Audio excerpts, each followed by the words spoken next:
Hello, dear friends. Please let me know if everything is okay with the sound and the picture. I think you should be able to see me.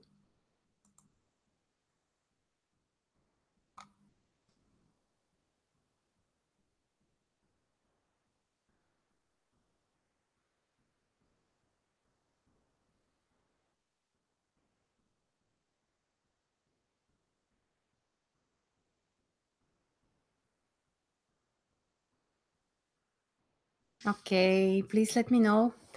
Is everything okay? Okay, great.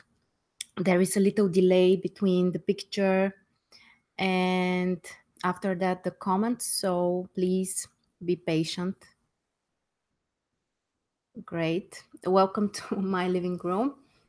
I decided to make it a little bit more informal so we can spend more time together. We can feel comfortable for a Saturday. For some of us, it's morning, for others, it's evening. Anyway, I'm so grateful for you guys that you have joined me. Thank you all. Okay, so guys, there is no specific topic for today. Actually, as I told you, I'm here to answer your questions. Very often, I receive different types of questions. I'm not able to answer them always. So now, actually, I'm here for you. And you can ask me whatever you want, of course, astrology related. Yeah, thank you all for joining. Okay, so I hope you have your questions and you can type them in the chat. I'm reading the chat. So let's see. Okay.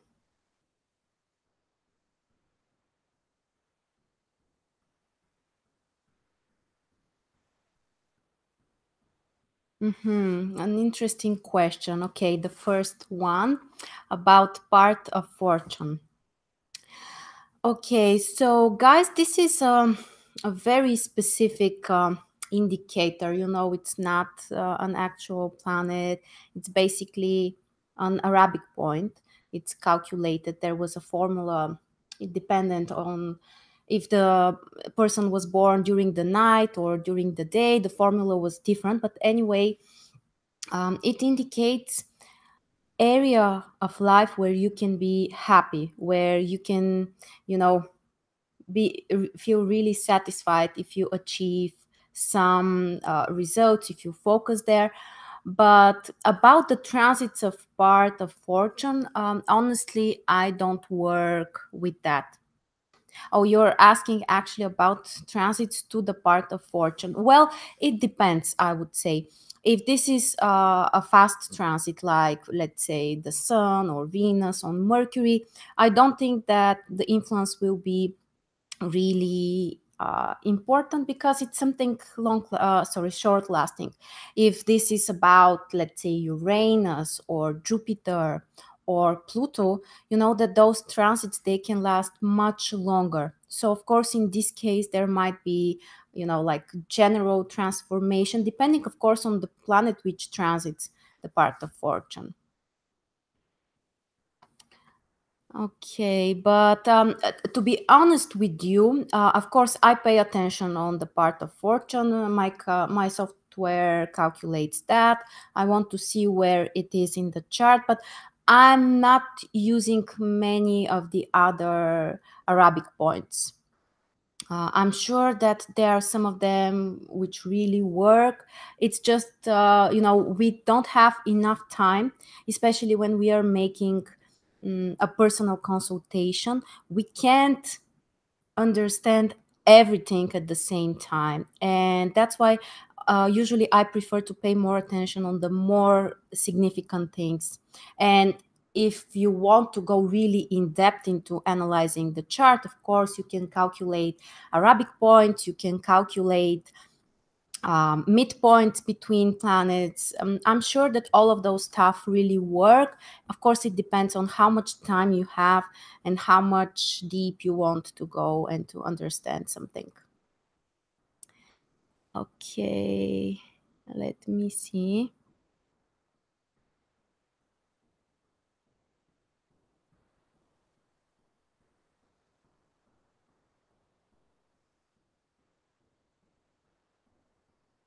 Mm-hmm. Okay, next we have a question about Mercury retrograde in March. Well, I will make another video when the time comes. I will make a specific video about this retrograde period of Mercury in March. And I will talk about the aspects that Mercury will make with the other planets, what's the possible influence, and there will be also prediction for each of the zodiac signs. So I prefer to leave that for now. Thank you for the question, but there will be another video where I will answer this question. Next one we have, what about inverse return of the nodes, positive or challenging? Very interesting question. Just let me explain for those who might be wondering what the question means. Basically, you know that the lunar nodes are always in opposition. And it takes around 18 years, 18 years and a half for the nodes to return to the same point. That's the whole cycle, for the nodes to return on the same place like they were in your birth chart. And when we are so in half of this period, which means, well, it's around 9 years, 9 years and a little bit, we have an inversion. It means that the south node will be in conjunction with your north node and the opposite as well. Well, this might be an interesting period. Of course, by the way, I really pay attention on the cycles of the lunar nodes. And I have noticed that those periods are really important in the life of the person, especially the second return, which is around the age of 36, 37. I have noticed that this is a very important period for most of the people. There are serious life changes, and I notice also that very often people are asking themselves, is this the right direction for them? Are they happy? What are their goals? Sometimes there might be disappointed, which can push them to change something. But anyway, this is the time when the nodes are activated in some way in your chart. This is the time when you can ask yourself, is this the right direction for you? Do you need to change something? Are you happy with your life? And another thing is that probably you know that the north node is very important for our life task. It means what we should focus on, what's the right direction for us. And if someone is not working on their north node, or they're too focused on the south node, especially the more time passes, the older they get, they may start to experience some challenges in their life in general. And I have noticed that this period, the second return of the nodes, 36, 37, is the time when things might get really serious if you don't follow the direction of your north node. So that's a very important period, as I said. And the inversion, so when the south node is in conjunction with the north node and the opposite, might also be the time when you can ask yourself certain questions. Is this the right direction for you? You can ask yourself some questions about your past as well. So generally, I can't say that this is something challenging or something difficult, but it might be important for you. Okay, I hope that explains. Uh-huh.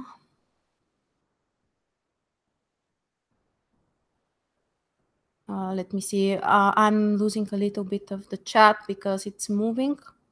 So I hope it's not too annoying for you, but I really have to find the questions and read them.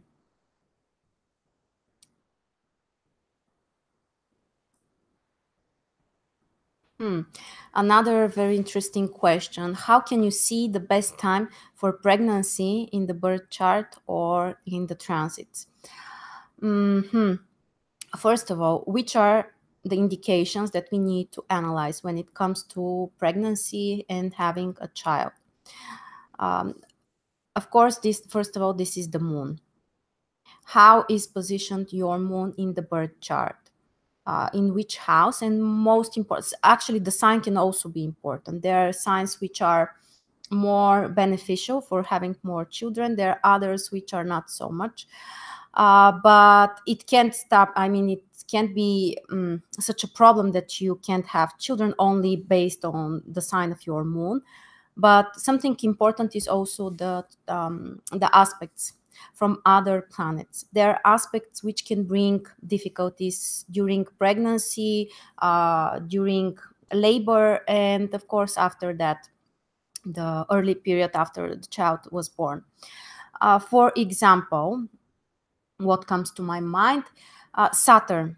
If Saturn is making challenging aspect with your moon, like square, like opposition, sometimes even the conjunction, this can bring difficulties in getting pregnant, for how the pregnancy will be for you. By the way, also in the transits, let's say that the transit Saturn is squaring your moon or making opposition with your moon, this might be a difficult period for you to get pregnant. Another transit which might be challenging or aspect in the birth chart is aspect with Uranus.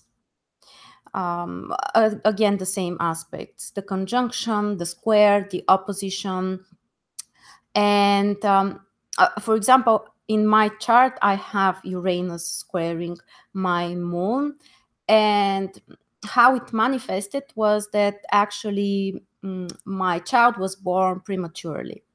And this is something very typical for Uranus because it increases the contractions of the muscles. And you know that, it's very important when you are pregnant. There are many women who have contractions early during the pregnancy, and usually it might be caused by Uranus, by transits of Uranus or aspects in the chart. Uh, it doesn't mean that you won't have a child or something really bad will happen. Please don't make such conclusions based only on one indications, but these are some things that you can observe. And of course, the transits of Uranus, if Uranus is squaring your moon, be more careful with that. Or for example, when I was pregnant, Uranus was making conjunction with my moon, the transit Uranus, I mean. And that's how it manifested. The child was born earlier. I had contractions when I was pregnant. So that's how it might manifest. Pluto also can bring possible challenges, like, for example, possible malformations for the child or other problems. So definitely you need to be careful. But with Pluto, I think that it's kind of, it's more different. And sometimes Pluto can indicate getting pregnant. So I wouldn't say this is an obstacle if Pluto is making aspect with your moon. So the first thing is your moon, in the horoscope of a woman, of course. Then what you need to analyze is your fifth house and eighth house. Eighth house is related to conceiving, getting pregnant, and how the pregnancy can, what might be the circumstances during the pregnancy. And fifth house is your child or your children.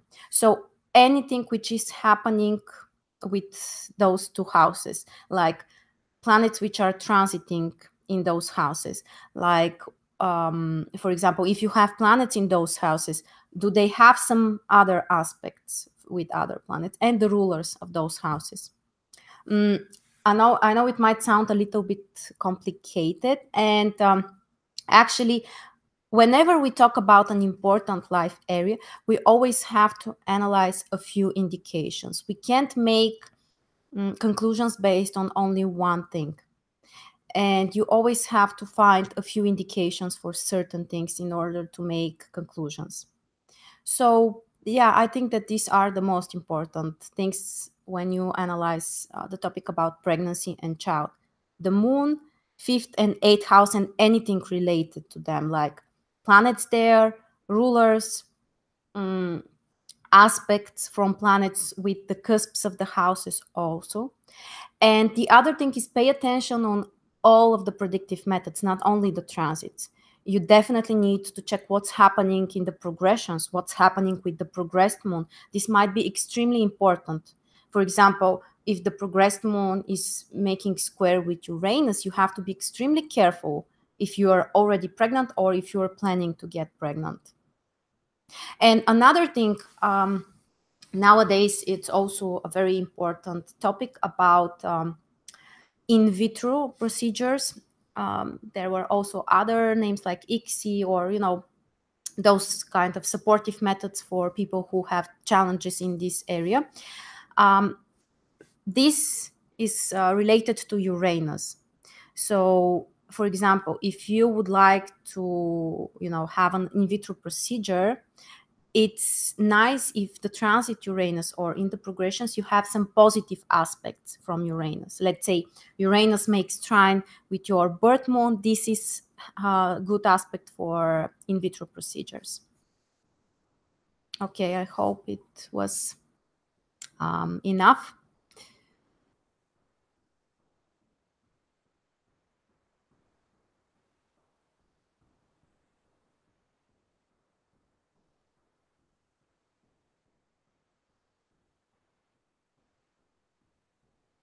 Hmm. Okay, another question that we have is about the oppositions of Uranus. I mean the oppositions between the transit Uranus and your birth Uranus. This is another very important um, life cycle, I can say. The exact opposition is around the age of 42, when we are 42. But of course, the aspect begins a little bit earlier, can last after that. So basically, you can experience that for around 2-3 years. Well, normally it's related to going through some kind of life crisis. Not for everyone, of course. It depends very much on your birth chart, on what you have done during your life, and how satisfied are you with your life. But this is the time when people start to feel usually that they're getting older, time is passing, and they start to think about changes. And it's very popular in all of the movies. We see that all of the time, like men are buying those sport cars and they have lovers and they want to go out with young women. They're doing strange, insane things sometimes. Well, that's totally Uranus. And those who learn astrology, they know that very well. That's just Uranus and how it's manifesting. And I think that in order to understand how this period will work for you, it's important to analyze the birth position of your Uranus. If Uranus is in a harmonious position in the birth chart, we can expect that the period will be easier, that it won't be so stressful. And of course, if you have lots of squares or some oppositions, well, it might be kind of a stressful period, because it's important actually to understand this. Basically, when the transit Uranus is making opposition with your birth Uranus, it also activates all of the aspects of your birth Uranus. And let's say that you have square with the moon, like in my case, I already mentioned. Well, the transit Uranus will make opposition with your Uranus and also will square the moon. So you can understand that it will be challenging. Or at least you need to make a lot of things, like changes, like there might be unexpected things, anything that we talk about Uranus. So it pretty much depends on your birth chart. Okay, and also we have the question about Uranus moving into Taurus, and for someone with their Sun, Moon, and Venus, and Mercury, and Saturn in Taurus, how it can manifest. Well, Uranus stays in one sign for 7 years, and if your planets are at the end of the sign, it may take a few years before you actually feel the influence of this transit. So definitely pay attention on when exactly Uranus will make conjunction with those planets. This is the time when you actually will feel the influence. It's not like, 7 years, you're gonna feel that all of the time. And of course, again, it depends on your chart. It might be, and actually what you want to do. It might be very stressful and it might be very exciting. And sometimes it can be both of those things at the same time. So with Uranus, it's really, you don't know what exactly to expect. The most certain thing is that there will be changes. And for Taurus, this might be kind of a challenge because Taurus is it's basically earth and fixed sign. So the most stable, sometimes even passive, inert sign. That's the challenge. And Uranus is a planet which absolutely can't stand those things. So my advice for someone who has any kind of planet in Taurus or even their ascendant, and you know that Uranus will make this conjunction with your planets in the upcoming 7 years, prepare yourself for some changes. Initiate those changes. Don't try to keep everything as it is, because Uranus is a planet which can destroy things, literally. And if you are, trying to control the situation, to, avoid the changes, it will happen in a much more dramatic way. So my advice is to be the one who will search for the change.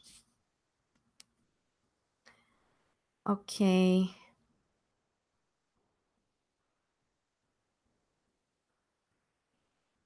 Okay, we have a question.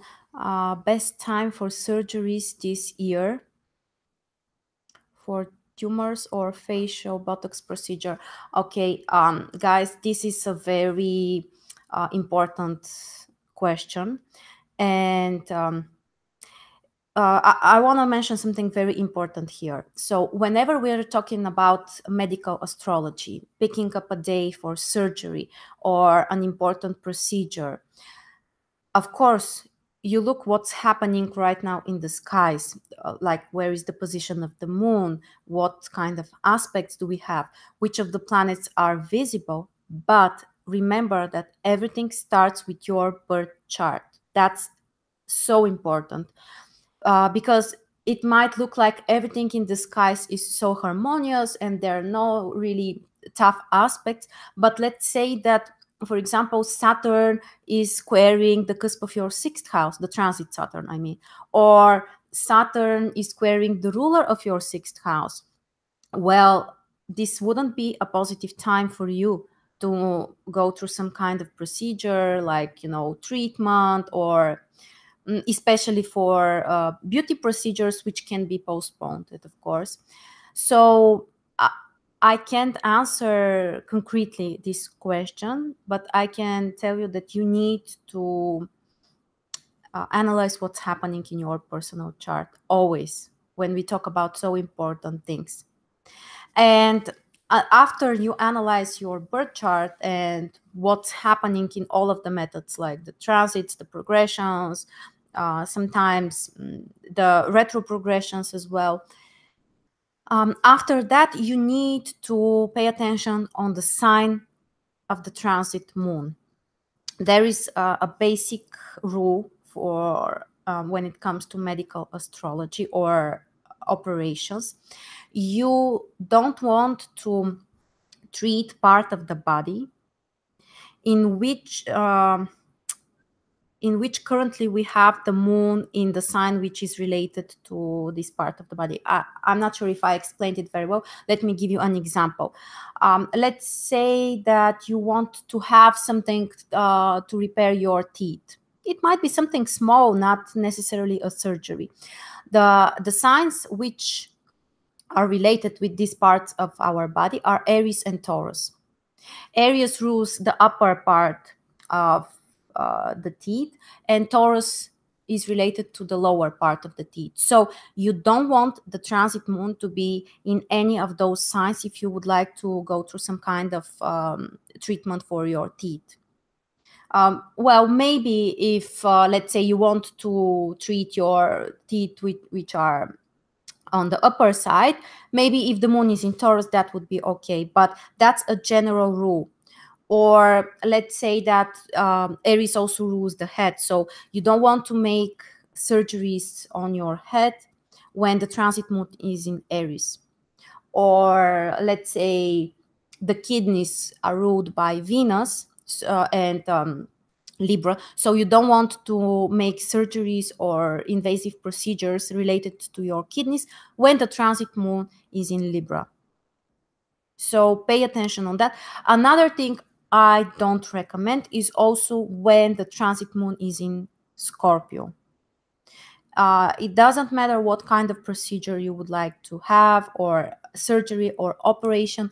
Scorpio is a sign which can bring traumatic events, and generally when I'm picking up dates for my clients who want to have any kind of surgery, I always try to avoid the transit moon in Scorpio. Okay, so that's the general rule. The transit moon needs to be in a different sign. And often they recommend that the moon should be in the opposite sign. So let's say if you want to treat your head, if the transit moon is in Libra, this might be a supportive position.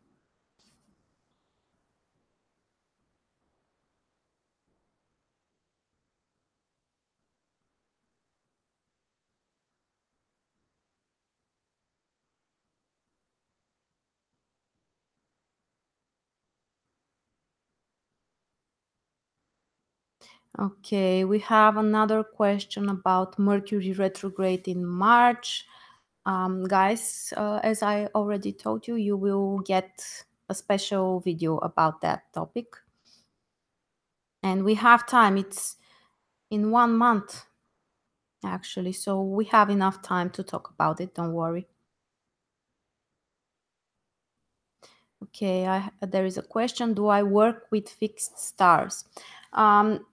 To be honest with you, no, I don't. As I already told you at the beginning, there are so many things in the horoscope, and if you have like an hour consultation with someone and you have to analyze his birth chart, you have to analyze everything which will happen according to the different predictive methods, you just don't have the time. And sometimes you can lose yourself if you try to, analyze every single detail. So that's why I prefer to, to work with the other stuff.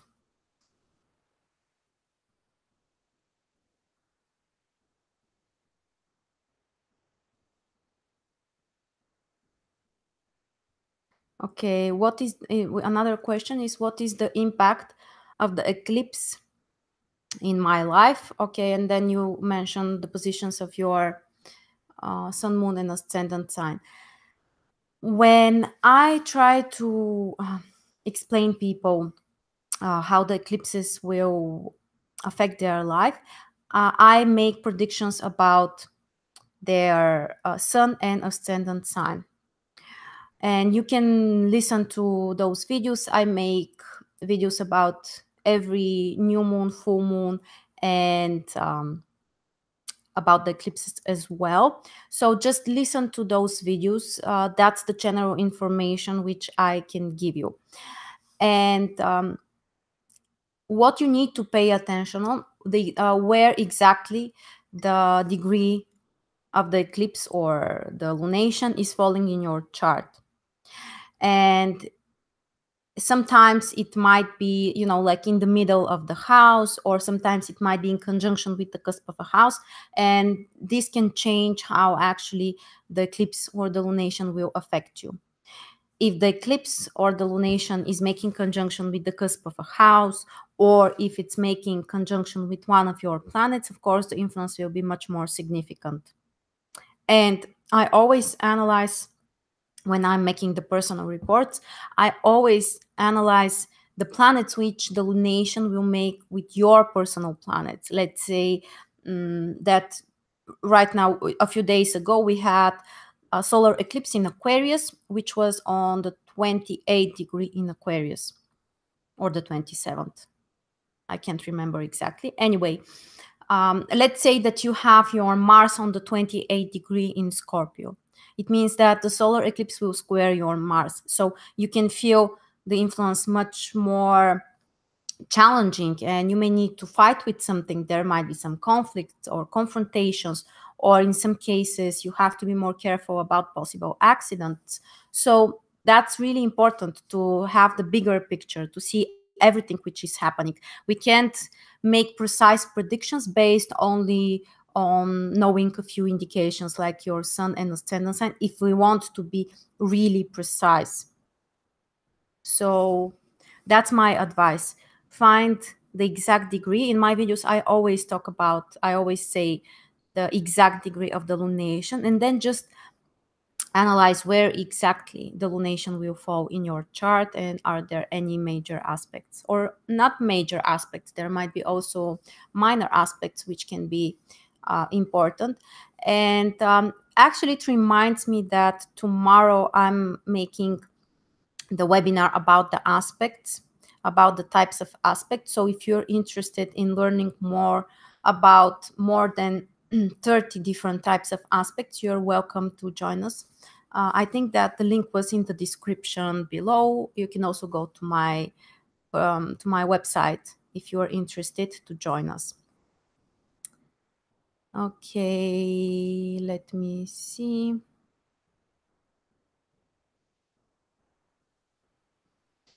Okay, I lost the chat, so I have to return it.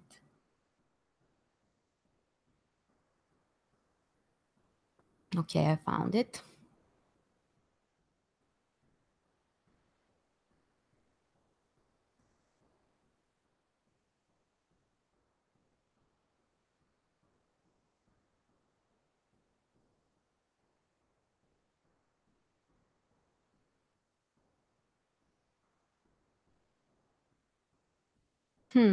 Interesting question again. Of course, how would you interpret Neptune in conjunction with the North Node in 7th house in Sagittarius?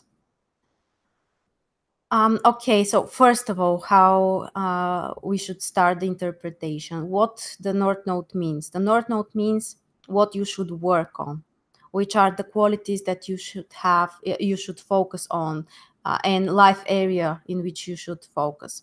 So first of all, the conjunction with Neptune, it means that you also need to work on the qualities of Neptune. And Neptune is about being compassionate, making some kind of sacrifices, being empathic with other people, and being really kind and supportive and helping others. 7th house is basically related to all kinds of personal one-on-one communications, most importantly with your partner, or a husband or wife. So Sagittarius, what also Sagittarius means is it's about learning. And in this case, I would say that for you, you need to work on qualities like learning to make sacrifices, learning to connect with other people, and to be emotionally connected with another person. Because having the South Node in 1st house, usually those people don't feel a strong need to connect with someone. And the fact that your North Node is in conjunction with Neptune means also that you need to work on the Neptune qualities. They are not developed yet. And Neptune is about like losing yourself, like having such a deep emotional connection with someone, which makes you feel like you lose your self identity. So you need to learn to make sacrifices and to connect with a partner without the fear that you will lose yourself.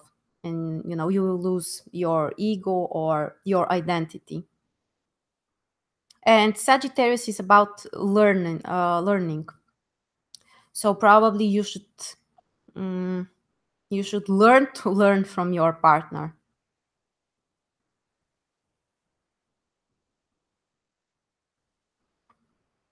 Okay.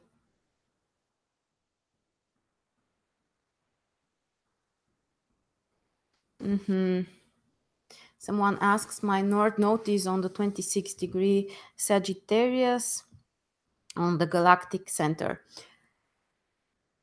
To be honest with you, I noticed that many people are interested when it comes to this galactic center.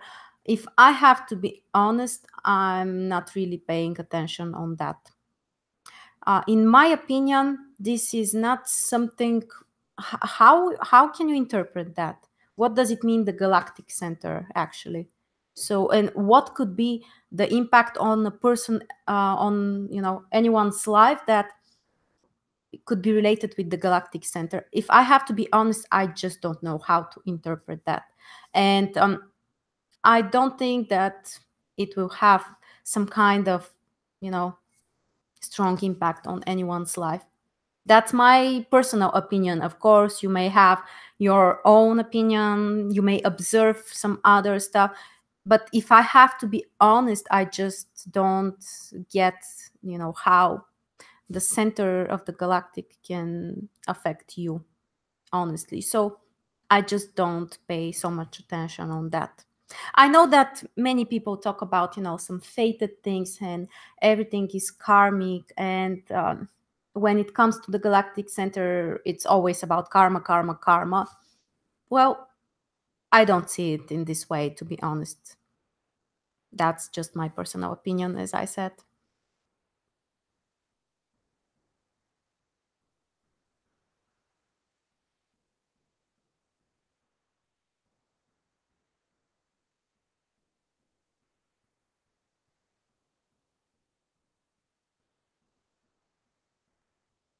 Okay, another great question about a solar eclipse and a lunar eclipse, and which one is more positive.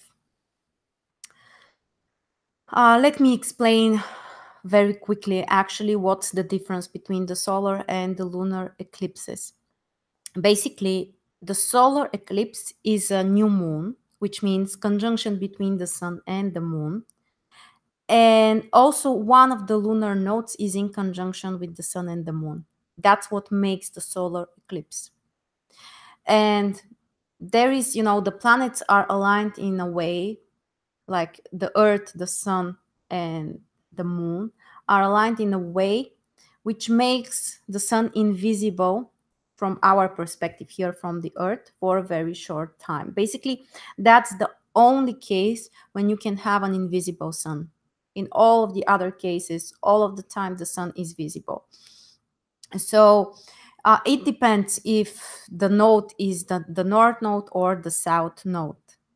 And if this is about the south node, like we had during last week, we had such a solar eclipse. I would say that it's about completing something. It's about something related to your past and finishing with something. The south node requires from you to give up on something, to release something, to let it go. And I think that that's a fantastic time to set free from our past. If you would like to start something new, if you would like a new beginning in your life, first you have to, set free from the past. If you are keeping your memories, your traumas, your disappointments, or whatever it is related to your past, and it's in your energy in around you, it just prevents the new things to come into your life. It's like you're stuck with those things. And when you release them, when you let them go, actually this can set free from this can set a new space for completely new things in your life. And that's why I think that the nodes can be very important, the transits of the nodes as well. The You know that the nodes are transiting one sign for approximately 1 year and a half. So the south node, the place or the house which is transited by the south node in your chart, shows the area in which you should give up on something. You shouldn't focus so much on that. You should set free from the past. And of course, it means that the opposite sign where you and house where you have the north node is the area of your life where you can benefit, where you can grow, where you can be successful. And they always make this analogy between the nodes and the influence of Saturn and Jupiter. And the south node is considered to have a similar influence like Saturn, and the north node like Jupiter.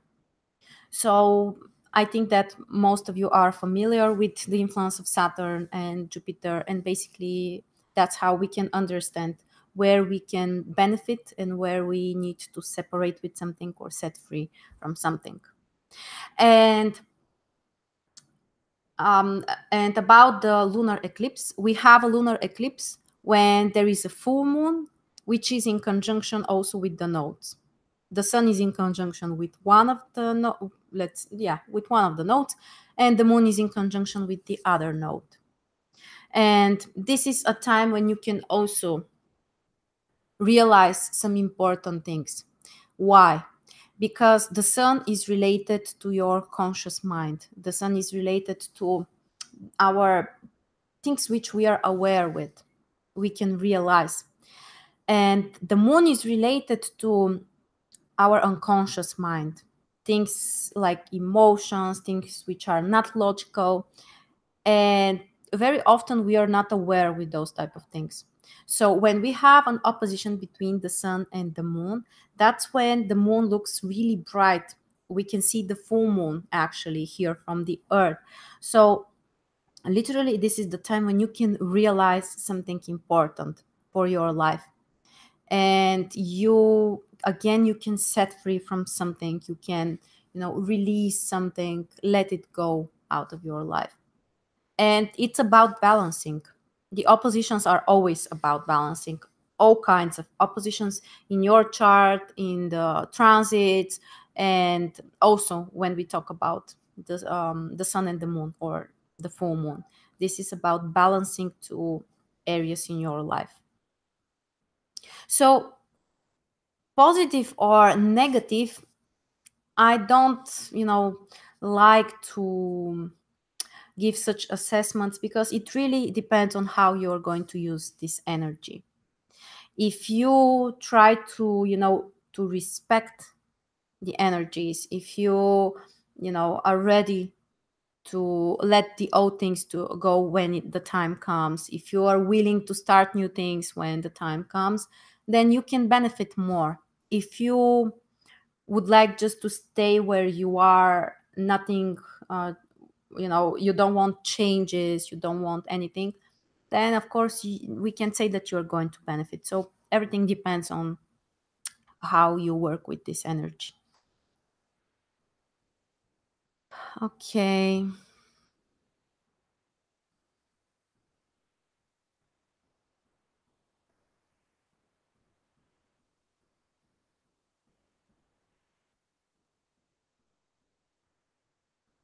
Oh, great question. Okay, could you explain how you pinpoint a person's career calling if there are indications in the chart for several different jobs? Very good question. Okay, so again, as I already told you, when we talk about important life topics, life areas, we have to analyze a few things. Sometimes, there are too many things, and we have to make, final conclusions based on all of those stuff. So, speaking of career, which are the things you need to analyze? First of all, the houses. Sixth house and 10th house are the one which are related to your career. But second house is also important because that's basically your finances, how you're earning your money, where is your financial income coming from. So second house always. So these are the main houses: second, sixth, and 10th house. Again, do you have any planets in those houses? And if you don't have any planets in the houses, it doesn't mean that you can't be successful or that, you know, you won't have a nice job, because I see very often people asking those questions. Of course, you know, they're very reasonable questions, but, you know, no planets in certain house doesn't mean that you won't be happy or successful, or that this area, you know, won't exist in your life, this topic. So even if you don't have planets, it's not a problem. But if you have planets in those houses, of course, we have to analyze everything about these planets. Which are the planets? How strong they are according to their sign position. If they are strong, like let's say you have Mars in sixth house in Capricorn. Mars is exalted in Capricorn. So we can say that this person will be very active, very initiative, won't rush things too much, but at the same time will be very patient. And even very often those people can be workaholics. Also, careers related to Mars can be beneficial for him, like his having his own business, anything related to sports, some kind of, you know, manufacturing. We need also Saturn, but let's say Mars is also important. Uh, Being a surgeon, basically careers related to Mars, but it's important that Mars is strong. So that's something you need to pay attention. How strong are the planets according to their sign? Basically, this is called an essential dignity of the planets. How strong are they in this sign? Okay, then also you need to analyze the rulers of those houses. The same thing. Are they strong according to their sign position? What kind of aspects they have with other planets? And also, if you, of course, the signs which are on the cusps of the houses, they can also show you what the person needs when it comes to career. For example, if you have earth signs on the cusps of those houses, you need stability, you have a practical approach towards your work. You need to be, you know, you need to know exactly the rules in your career. Of course, these are some general things. There are other things which can change the whole picture, but this is how we start the analysis. Because let's say that you have earth signs on the cusp of sixth house, but you also have Uranus there. Well, it will change the interpretation, because Uranus will bring instability. And or let's say that you have air signs on the cusps of the career houses. Well, you need to communicate with people. You need more variety in your career, in your work. You need to communicate with people. You can be good in consulting others. So it's also important, signs which are on the cusps of the houses. Then also, what can bring changes in your career? First of all, if you have, for example, I have noticed Gemini. If you have Gemini, especially on the cusp of 10th house, very often those people, they work on a few places at the same time, or they have a few similar jobs, or they can change it. That's very often. And another thing which can indicate change in your career is if you have intercepted signs in 6th or 10th house. I have talked about the interception, but in case you don't remember, I will explain it very quickly what it means. Let's say that you have, I will give example with my chart. I have Pisces on the cusp of 10th house. And the next house, 11th house, is in Taurus.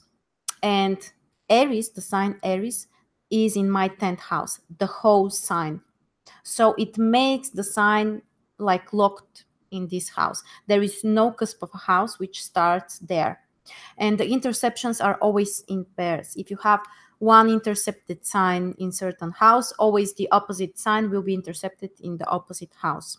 Generally, it's considered to bring challenges, complications, sometimes, very often actually, double motivation. You think that you want something, after that the situation changes, and very often there is change in your career if you have intercepted signs in 6th and 10th house. Okay, the interceptions, by the way, are so interesting. I always pay attention on that. And if you have intercepted planets, it's also something important to pay attention on. Okay, but let's return to the topics about career. Also, what can bring changes in career is Uranus. If you have Uranus in 6th or 10th house, also you can, very often those people, they change their career. Sometimes they may have problems with having a stable job. For example, I also have Uranus in my 6th house, and I have changed so many jobs, and I used to get so bored with my jobs. And generally, I would say this was a very unstable area of my life.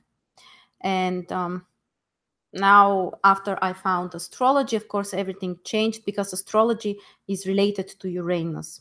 So if you let's say if you have Uranus in one of those houses, 6th or 10th house, and you're struggling with finding a stable job, you want, stability, security, but things are so, often changing, you need to find a career which is related to Uranus.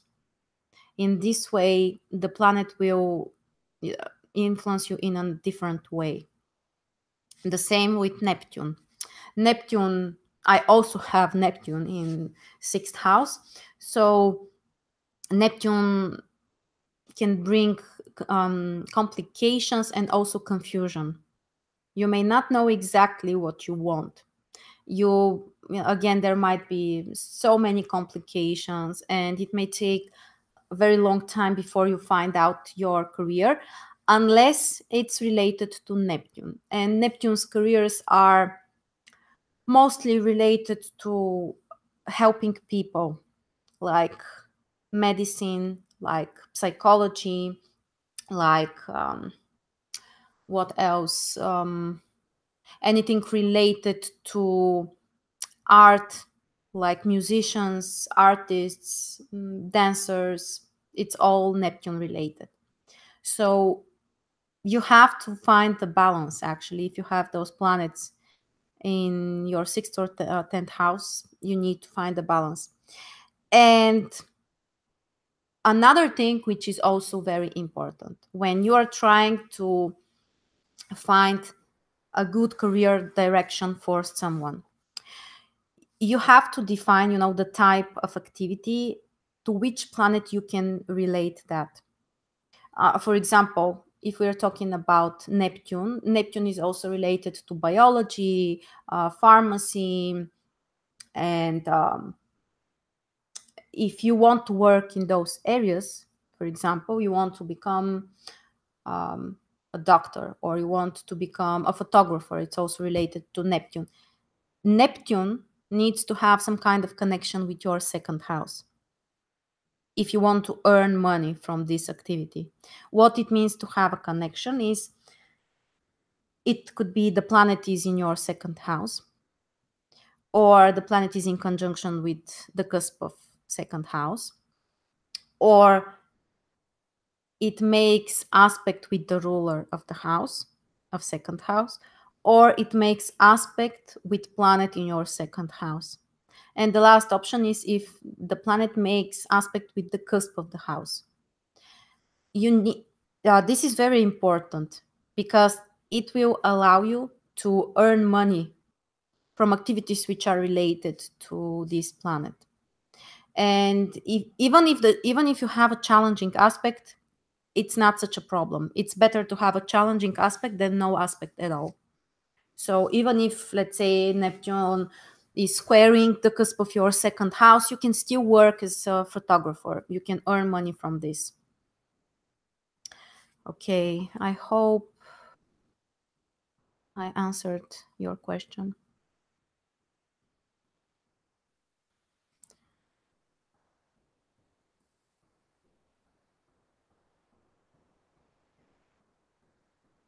Yes.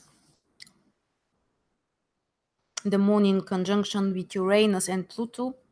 The moon rules fifth house, and the woman couldn't get pregnant. That's unfortunately that might be a problem. Yeah.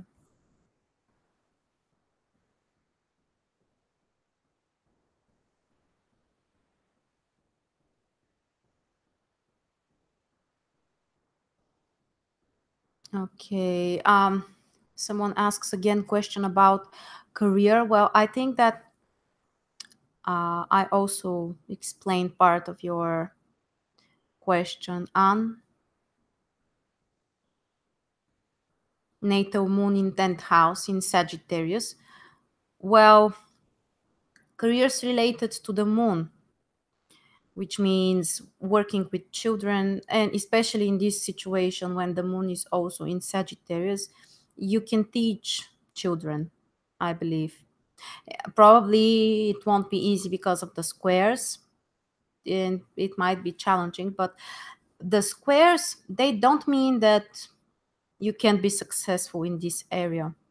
And I know many people are so afraid of the squares and the oppositions, but actually it's wrong, because what the squares are giving you is strength and motivation and ability to overcome challenges. And tomorrow on the webinar about the aspects, we are going to talk about it in details. But let me share with you also uh, that you shouldn't be afraid of the squares, because the most successful people, they are the one who have challenging aspects, because they have the motivation to work harder and they have the needed strength. So I don't take those aspects as, some kind of a curse, or yeah, there are problems, yes, there are challenges, but that's part of life. And usually success, especially the real success, comes after working really hard for that. And working hard, well, that's the squares.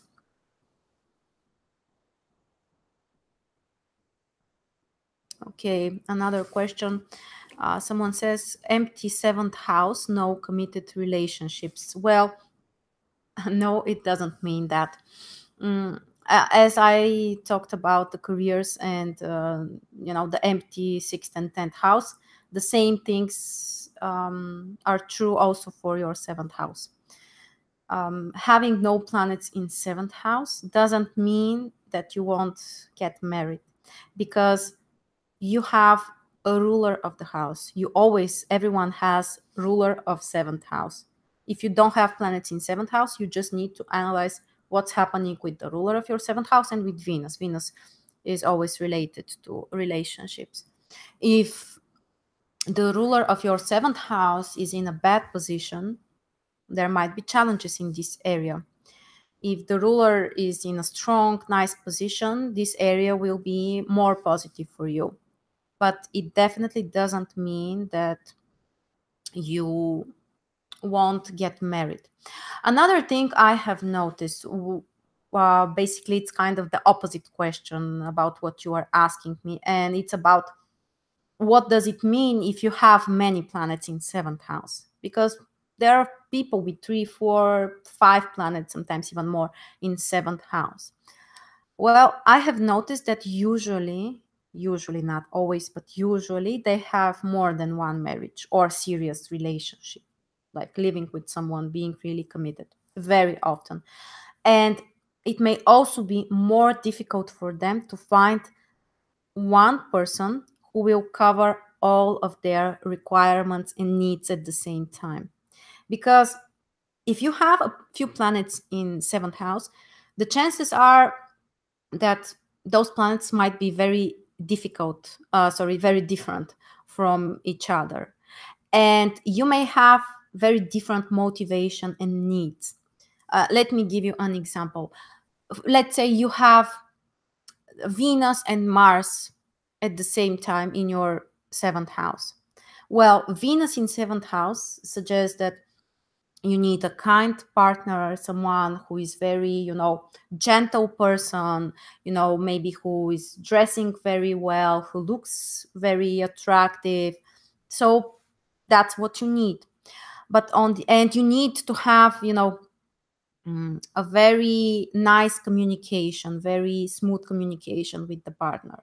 But if you also have Mars there, you at the same time need someone who is very masculine, very active, very initiative. Some of you might try to dominate the other person. And very often there are contradictions because it's very difficult to find someone who is very active and masculine and strong, and at the same time so gentle and so kind. And yeah, if you have a few planets in seventh house, very often it's difficult to find one person who can cover all of your needs. That's my observation. Oh, someone says about Mars and Venus again. Okay.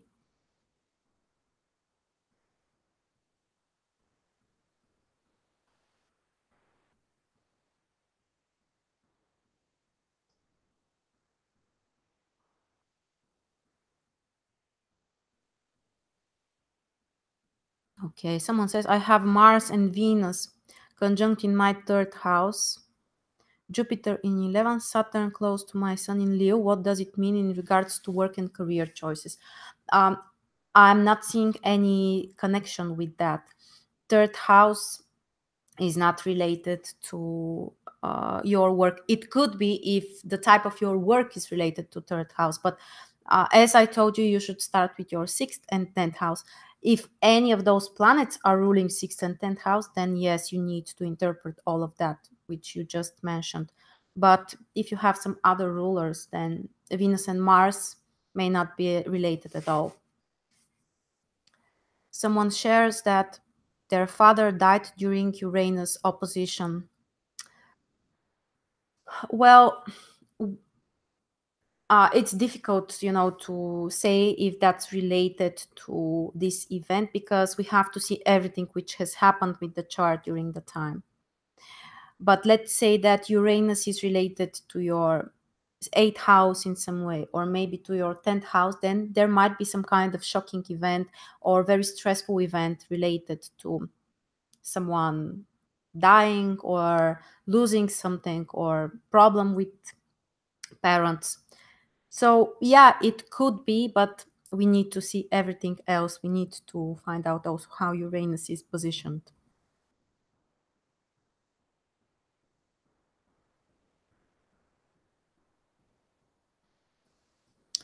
Okay, another very interesting question.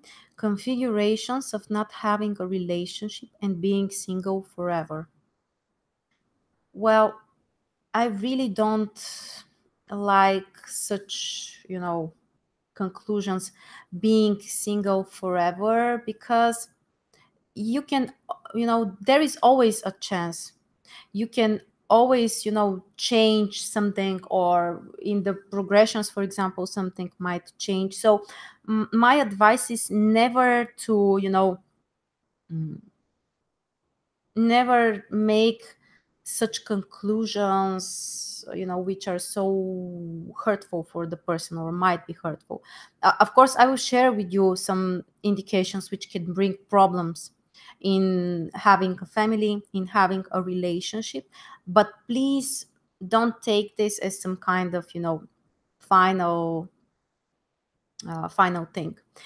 Another thing which is very important, we always need to find a few indications for the same thing. So having only one challenging indication in terms of relationships, in terms of career or children or finances, whatever, it doesn't mean that you can't be happy or you can't be successful. And we can't make conclusions based on only one thing. One of the most common questions I have seen is when someone has Saturn in their seventh house. And they think, does it mean that I won't get married and I will be single? I can't say that. I can't say that. I have seen people with Saturn in seventh house having even a few marriages. So only based on that we can't make such conclusions, but it can bring possible challenges. Saturn in seventh house. Uranus in seventh house also can bring problems. Uranus is the planet of independence. And I have noticed very often people with Uranus in seventh house, they need a different type of relationship. And sometimes their freedom might be more important than committing with another person. So Uranus is a planet which can bring those issues. Also, so you need to analyze seventh house for sure. That's absolutely necessary. But also fourth house. Fourth house shows you your family atmosphere, who you're living with. And also it shows when you are out in what kind of circumstances you will live. So some kind of, how your life will finish. If you have Venus in fourth house, chances are that you will be very loved and you will feel appreciated when you are really old and before you leave this place. Of course, it depends on the aspects, but generally speaking. And if you have Saturn in fourth house, this might be an indication for loneliness. And of course, not always, but Saturn in fourth house, in my opinion, is more difficult than Saturn in seventh house. So again, it doesn't mean that you won't have a family, but you need to be more patient. It will take more time for this. And there might be some kind of disappointment sometimes. Always, also, another indications. When I studied astrology, one of the first thing I remember was about the aspects of the sun, and more specifically the opposition between the sun and Neptune. Especially in the horoscope of a woman, very often it indicates problems with marriage. And they were teaching us that in most of the cases it's like getting married and divorced 3 times. It's not a rule. I don't think that it will happen with everyone, but generally Neptune in opposition with the sun can bring problems, especially for a woman. Let me think about something else. Also, Venus. I'm not sure, did I mention that? But Venus is always about love. So let's say that you have opposition between Venus and Saturn. This is one of the most challenging aspects as well, which can bring problems in your romantic personal life. So, yeah, I think these are some of the stuff.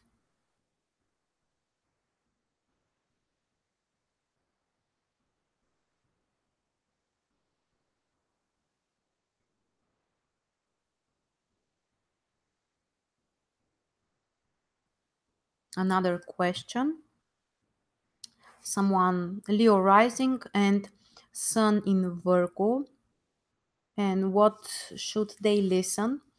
If you're asking about the monthly predictions, then I would recommend you to listen to both of the predictions.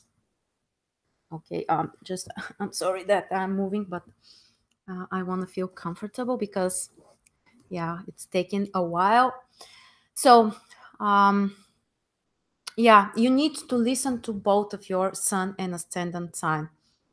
And in most of the cases, the ascendant sign is more accurate. And why is that? Okay, so why the ascendant can be more important than your sun sign when it comes to predictions? Because the ascendant defines the houses, the sign positions in all of the houses. Let's say you have Aries on the ascendant, it means that Taurus is on the second house, Gemini, third house, Cancer, fourth house, and so on. So the houses are related to concrete life areas. Each house has concrete things that are related to. Second house is your finances, resources. Fourth house is your home. Fifth house is children, and so on. So knowing your ascendant sign allows you also to understand where exactly the planets are transiting in your chart, in which house. And the houses are the concrete things which are happening, which are manifesting. That's very, very important, because the signs, the planets, and in the signs in which they are, and the aspects that you have between the planets, this is your potential. That's very important, by the way. That's very general rule. I will repeat it again. So the sign positions of your planets and the aspects between your planets are the potential that you have, the skills, the talents that you can possibly have. Basically, this chart is called a cosmogram when you only analyze the sign positions of the planets and the aspects between the planets. And by the way, these are the things which won't change even if you relocate. Your moon will always be in the same sign. You will always have the same aspects of your moon. Anything related to sign positions and aspects will stay the same. But the house positions show in which area all of those stuff can manifest in your life, and how, if they are going to manifest easier or more challenging, and in which areas more specifically. And these are the things which you can change with the relocation, by the way. So that's very important. The houses are the concrete things around us, the concrete life areas. And knowing your ascendant, and it allows you actually to know in which house the other planets are transiting your chart, can show you some concrete things which can happen. That's why you may notice that these predictions are more accurate when you listen to your ascendant sign. That's the general explanation. Okay, and again, we have a question about the empty 10th house and Taurus. Okay, and Uranus there.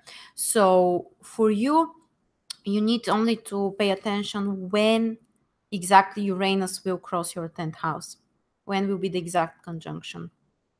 This is the time when you will feel the influence.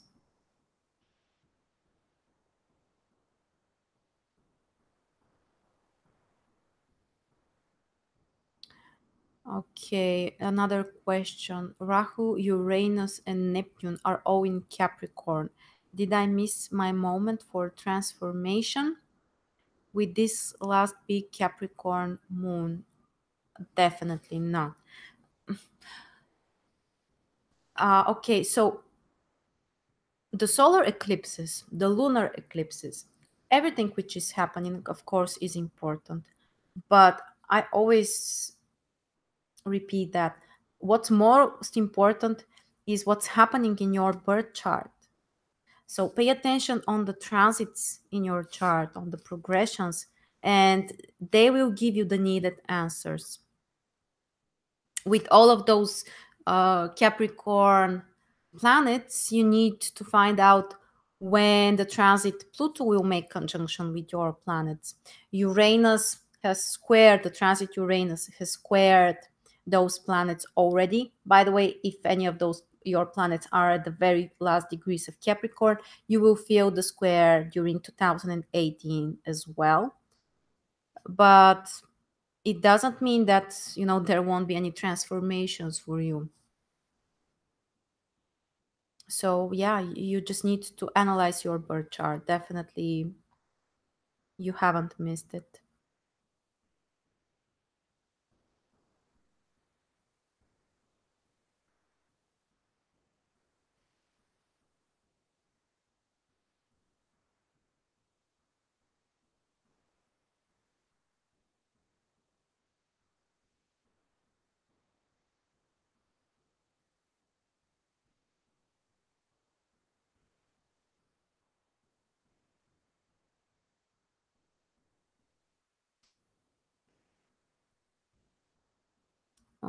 Okay, just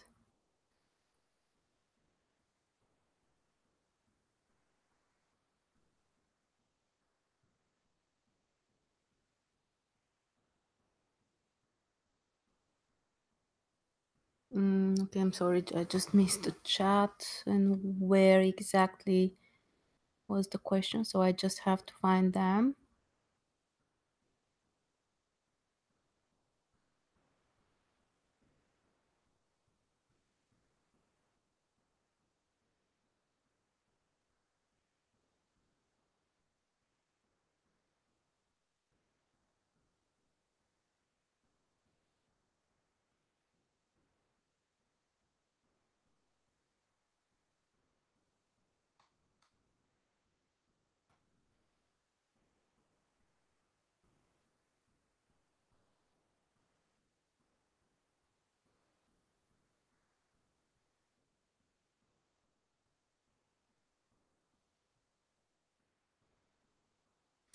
Okay, guys, of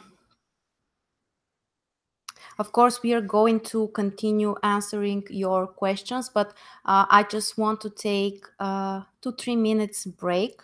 I won't stop the recording. We are continuing the marathon, but just please give me 2-3 minutes to um, concentrate again, to refresh a little bit, and we will continue with your questions. Thank you so much for joining me for all of those wonderful questions. If I have missed something, I apologize. I will try to answer as many questions as possible. So just give me 2 minutes to drink some water, to refresh a little bit, and I will be back again.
Okay, thank you so much for your patience, but I want to make this event really long, and I hope you understand I can't stay at the same place without moving for so many hours. Okay, so just let me find.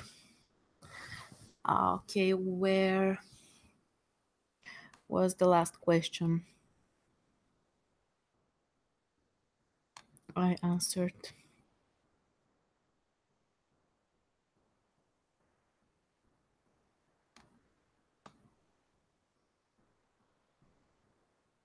Okay, I think I found it.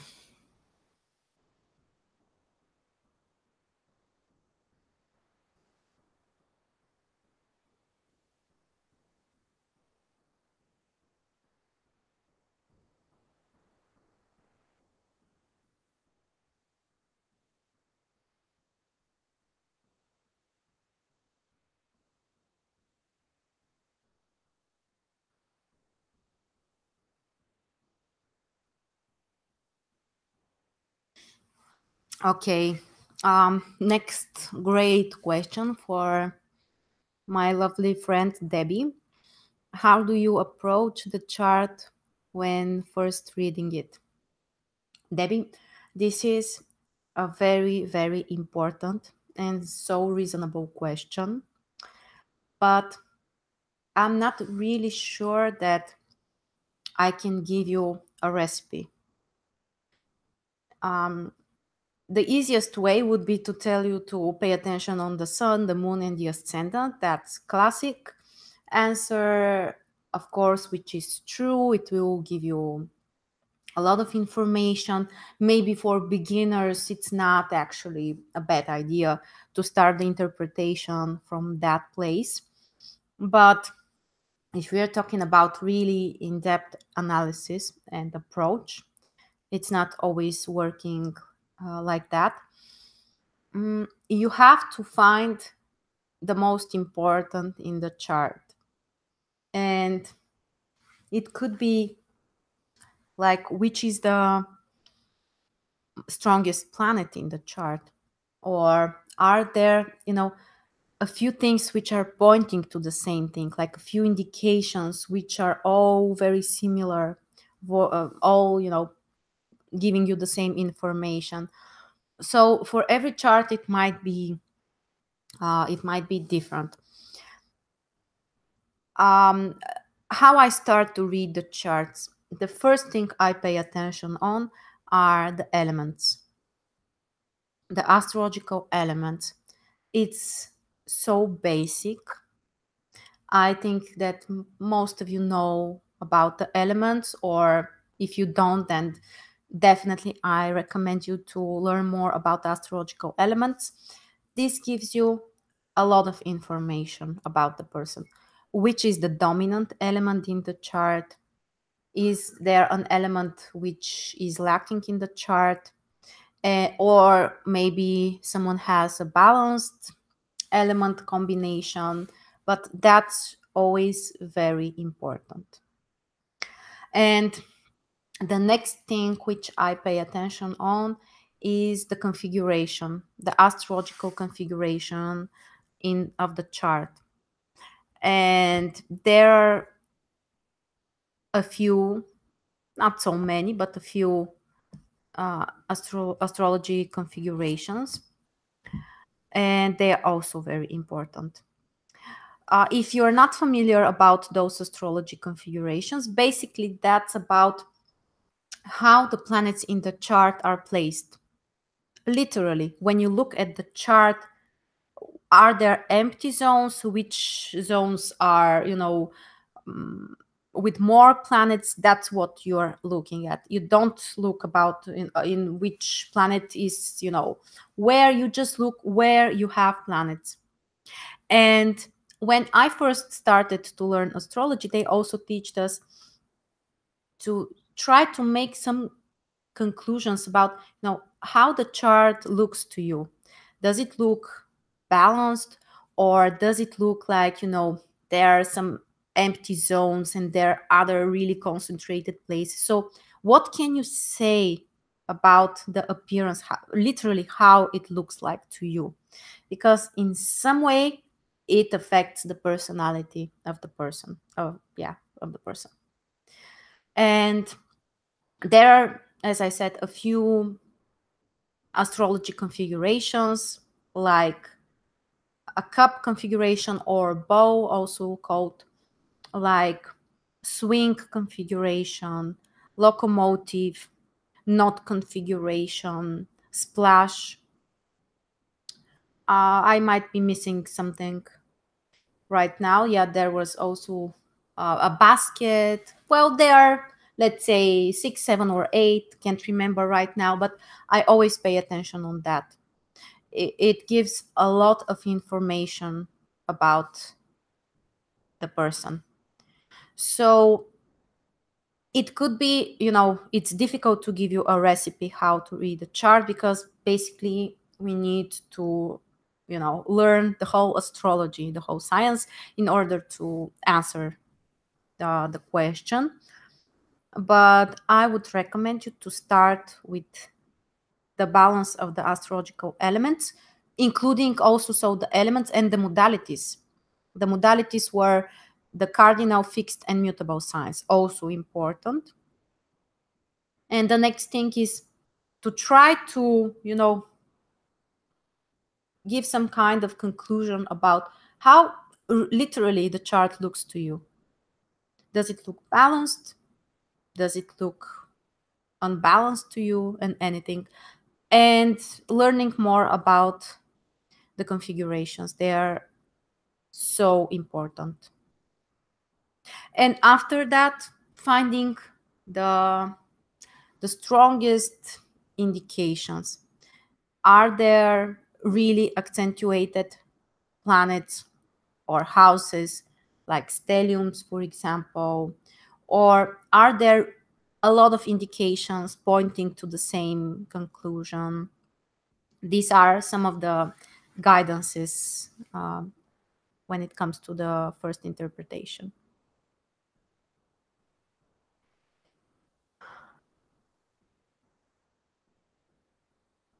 Okay, what books do you recommend to start studying astrology?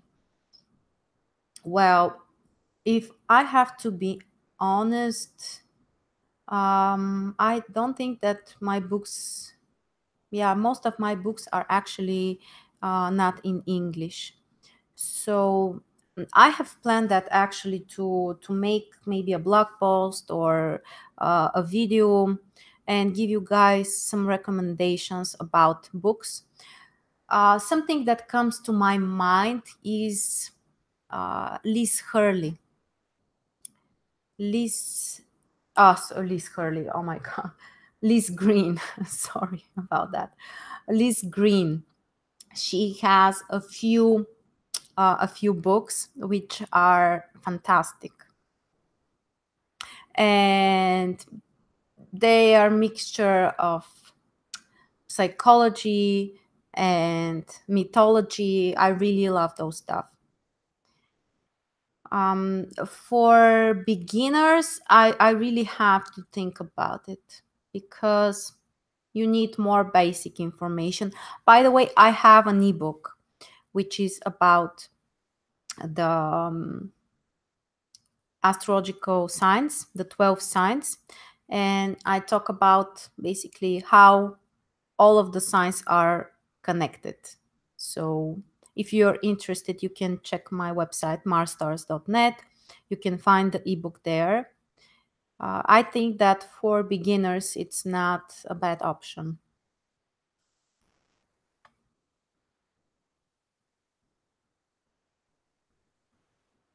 Okay, another question. Can you explain the last degree of Gemini? Um, I I know that this is another thing about the degrees. What I pay attention on is most importantly the last 3 degrees in each sign. The last 3 degrees are considered to be critical, and having a planet in the last 3 degrees brings some kind of challenges for this planet. Why? Because there is a mixture between the two signs. It's like, I explain it a little simplistic, but it's like the planet is already tired of being in this sign, and it's already preparing to enter the next sign. So it's starting, you know, uh, to take some of the qualities which are related to the next sign. So generally, having a planet in the last 3 degrees can be problematic. It doesn't mean something really, really bad. For example, I have like 3 planets in the last 3 degrees.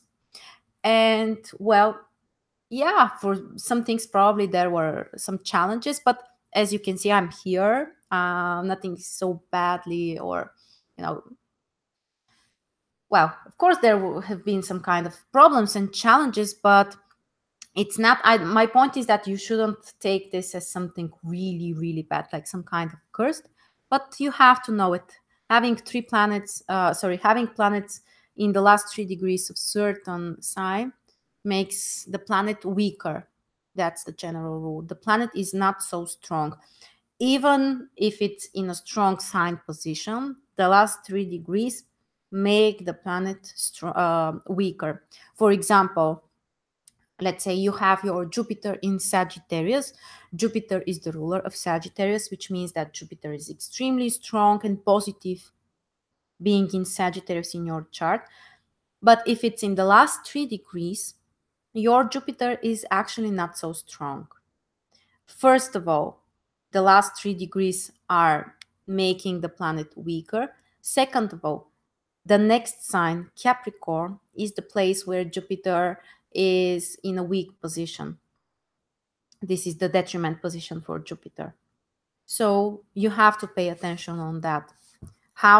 What would be the position of the planet in the next sign? Is it a strong position or not a beneficial position? So that's the general rule. The last 3 degrees are kind of more challenging.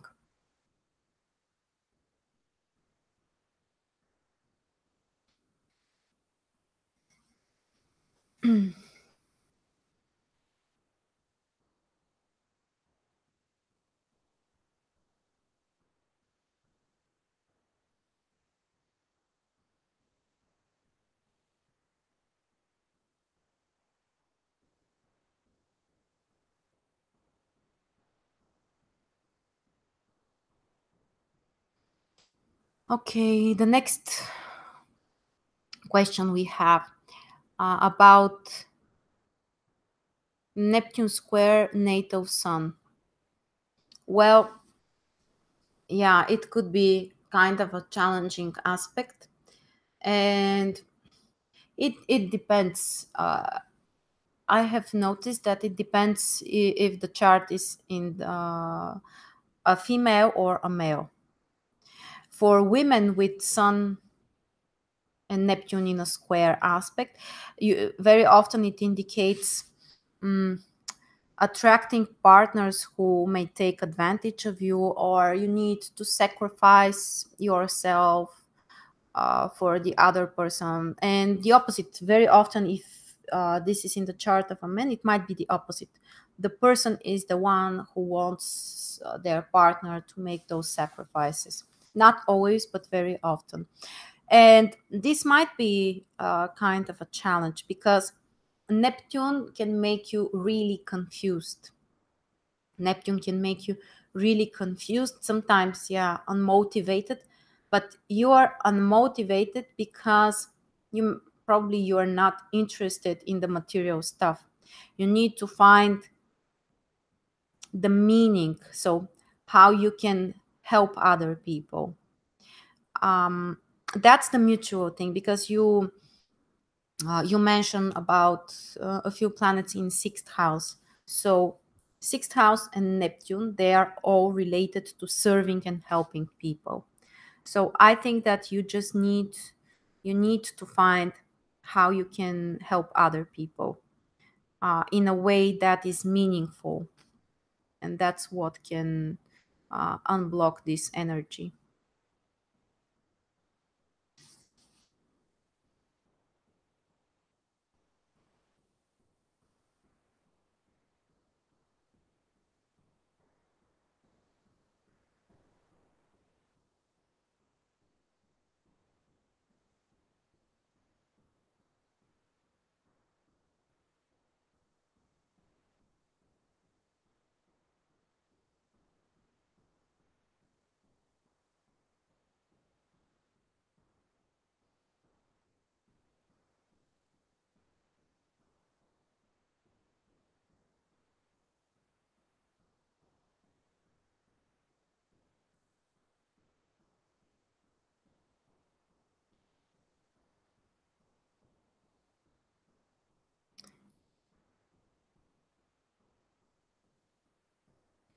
Another question we have, can you really find out the exact degree of my ascendant?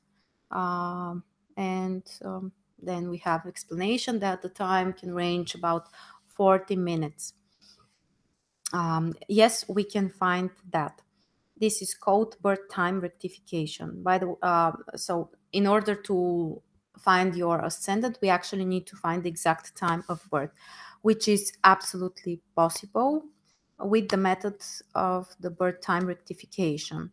So um, it means that we are using the dates or periods of important events in your life which have already happened. The more events you have, the better. The more accurate the periods are, the better. And of course, the more important the events are, also is the better. Uh, my favorite event when I'm rectifying birth charts is marriage. If you have an official marriage, that's great because it's always indicated in the chart. And we have concrete rules actually what kind of indications we need in order to have a marriage. So this is one of my favorite. Some other which are important are children, also education, when you have started, when you have finished your education. Immigration, also very important event. Death of close people always is important. Also relocations like moving your home or even buying new property. And also some accidents. If you have maybe some health issues, surgeries are very important. These are the most important events. And actually anything else which is more formal, like um, something which is more concrete. And we use the dates of those events and we can calculate the exact time of birth. We are using, actually that's my way how I'm doing this. I'm using the method of the solar arc directions. This is the most accurate method and it can help us to define the actual time of birth. The birth time rectification is, I would say, the most advanced technique. So first you need to learn the natal astrology really, really well.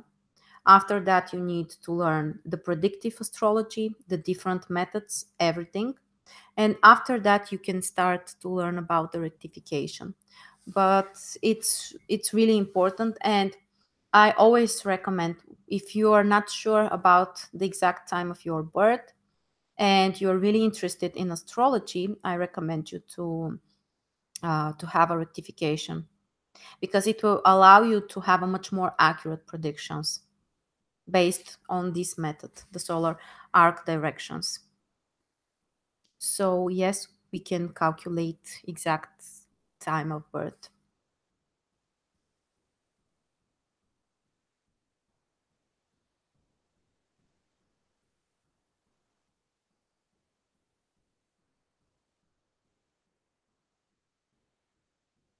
Another question about eclipses. The moon on 21 degrees in Aquarius. Well, the eclipse was the 27th or the 28th degrees in Aquarius. So yeah, it should affect you because there is a conjunction. The conjunction is not very exact, so the influence may not be so strong, but you should pay attention on this eclipse.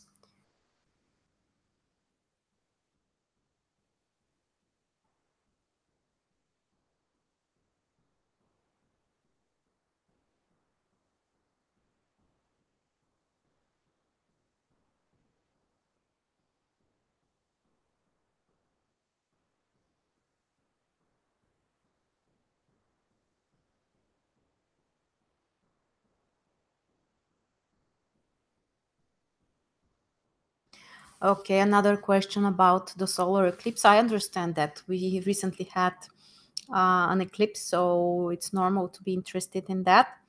The last solar eclipse was in the sign of my North Node, conjunct Mars and MC. Should I focus on the new or on the things to let go? I think that first you have to let go, because we had the South Node in conjunction with the Sun and the Moon.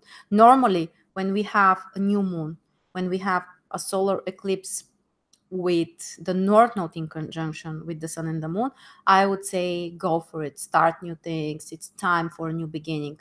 But in case that we have the South Node, first you need to let go the past, and after that you can initiate. So you can do both of the things, but start with letting go of the past.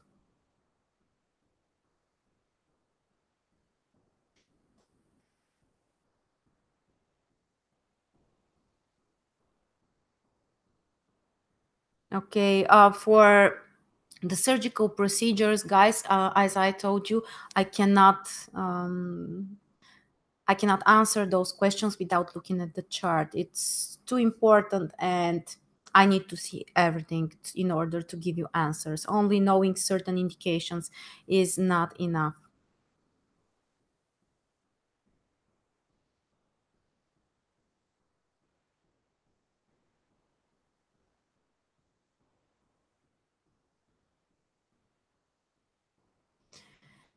Another question: what will happen if you have Pluto conjunct Saturn in the first house?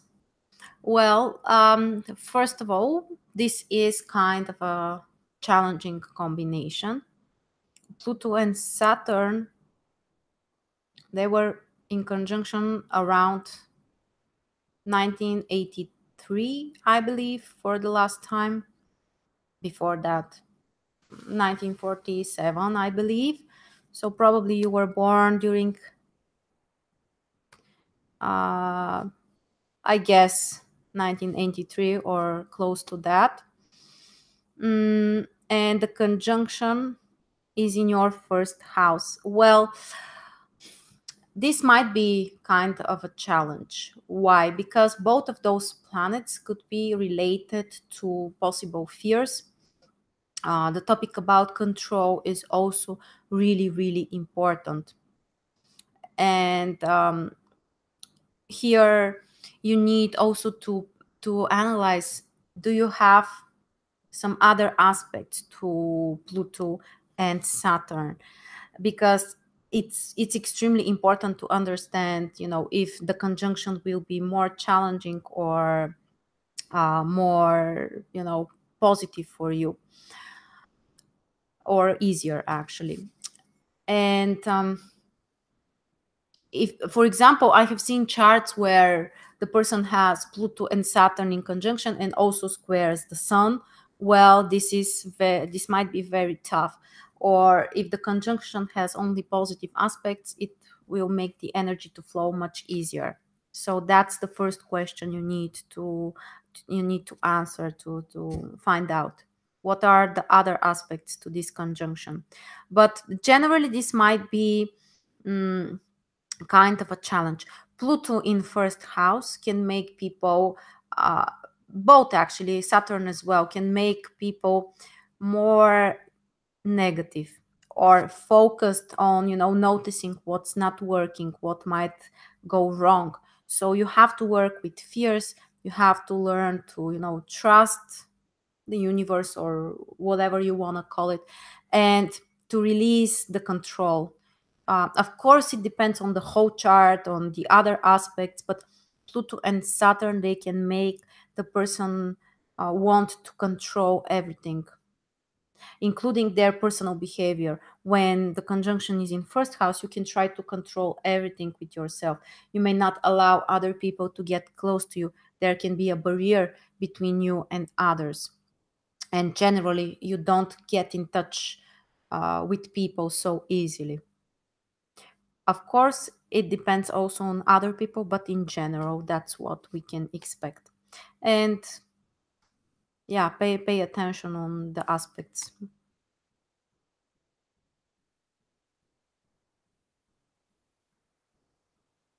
Okay, another question. Uranus, Neptune, and North Node in 10th house in Capricorn.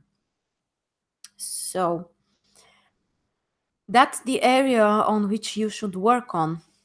The North Node shows on what you should work on, and in 10th house in Capricorn, it's about being disciplined in your work.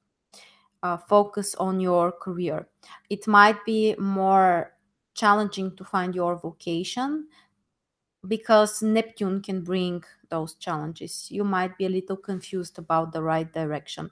Uranus can make you a little bit more inconsistent. Like, for example, you can change frequently your desires in terms of career. I believe that you are still very young with this combination, Uranus and Neptune in Capricorn. So probably it will take some time for you, but most importantly, it's to focus on your career and social achievements, and to find uh, of course you need to find out if you have exact conjunction between the node and Uranus and Neptune, because it will also change the interpretation.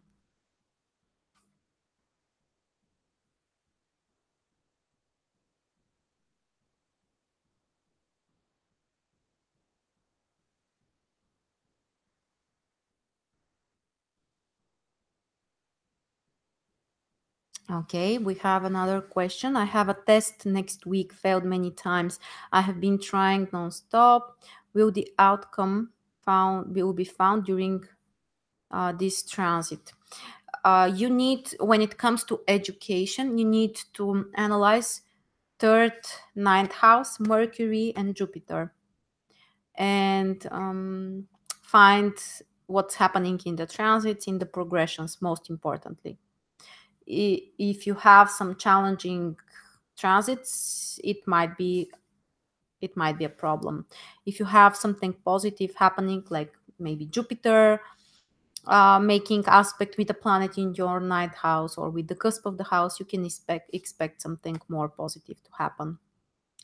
So, and generally, if you really struggle to pass some kind of exam, you can, find when in the future you will have such positive aspect, and to try to go to the exam during this concrete period, if that's really a problem.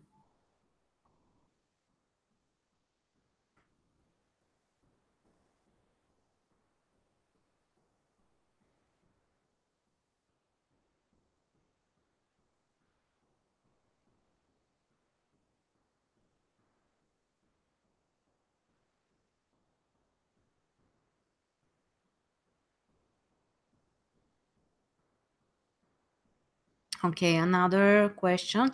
Is it normal that I have three signs within my first house? It's very wide. It depends on the place where you were born. In some places, it's possible. For example, in Russia or the really north areas, people very often have very large houses, which means that some of the other houses are very small.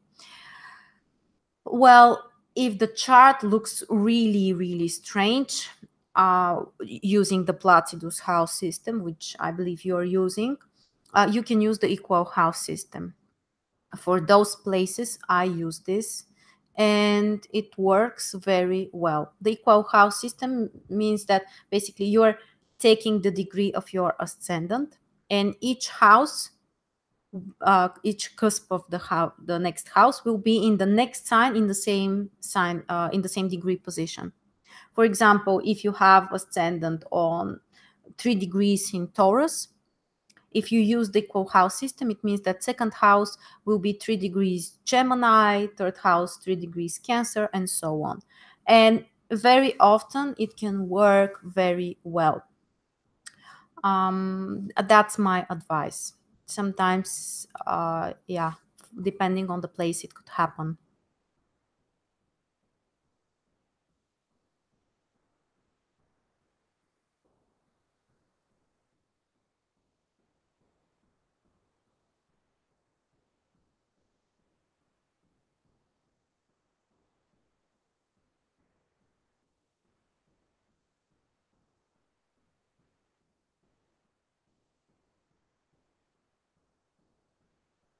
How can another question?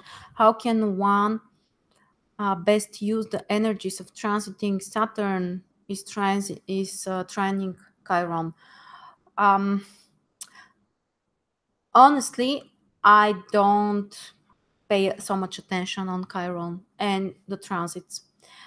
Chiron is one of the asteroids, very popular.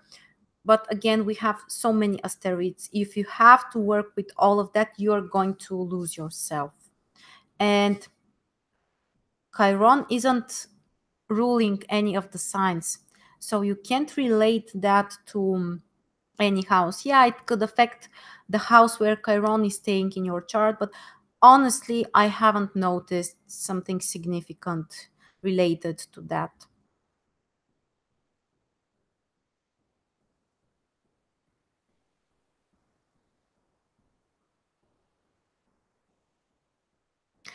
Okay, next question. I have a stellium in the 11th house in Capricorn, Aquarius. I have Jupiter, Mercury, Neptune, Moon, and Uranus there.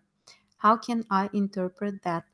Well, first, you need to start with the meaning of the signs. So, what does it mean to have so many planets in Capricorn and Aquarius? And also, you need to, combine the energies of all of those planets.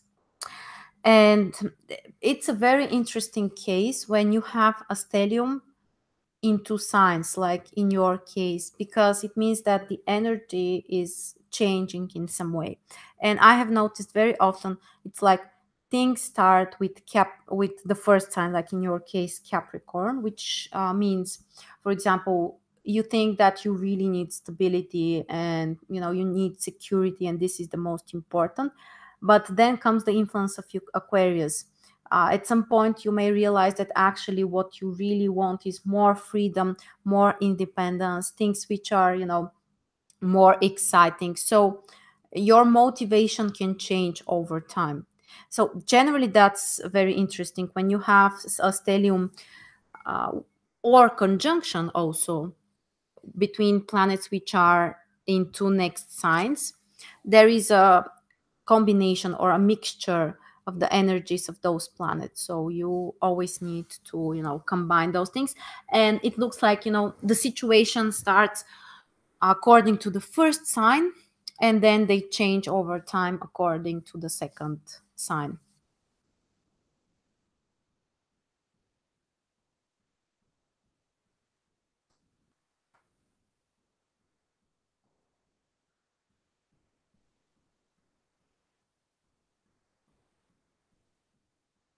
Okay, another question. Can the birth chart predict how many times you will marry? If you mean like getting a concrete number, in my opinion, no. If you mean like tendencies for maybe having a stable relationship, like one marriage, or tendency for having multiple relationships, yes, definitely you can find such indications. But finding a concrete number, I really doubt that you can find it out. But you can get the tendencies, you can understand the tendencies. If the person is more likely to have one serious marriage and relationship and really to commit on that, or he will need more variety maybe, or there might be some serious confrontations and so on.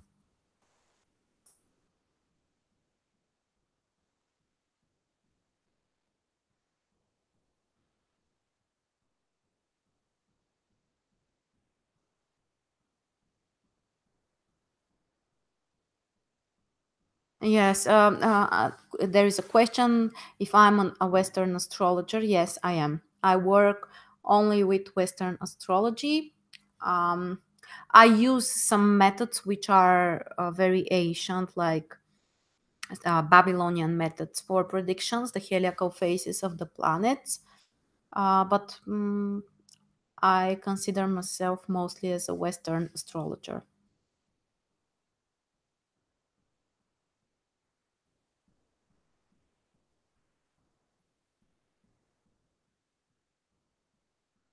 Okay, another great question. Having Pluto in the seventh house in Leo, how would you explain that? First of all, I wouldn't pay attention on the sign because for Uranus, Neptune, and Pluto, the outer planets, they are generation planets, which means they stay for in one sign for a very long period.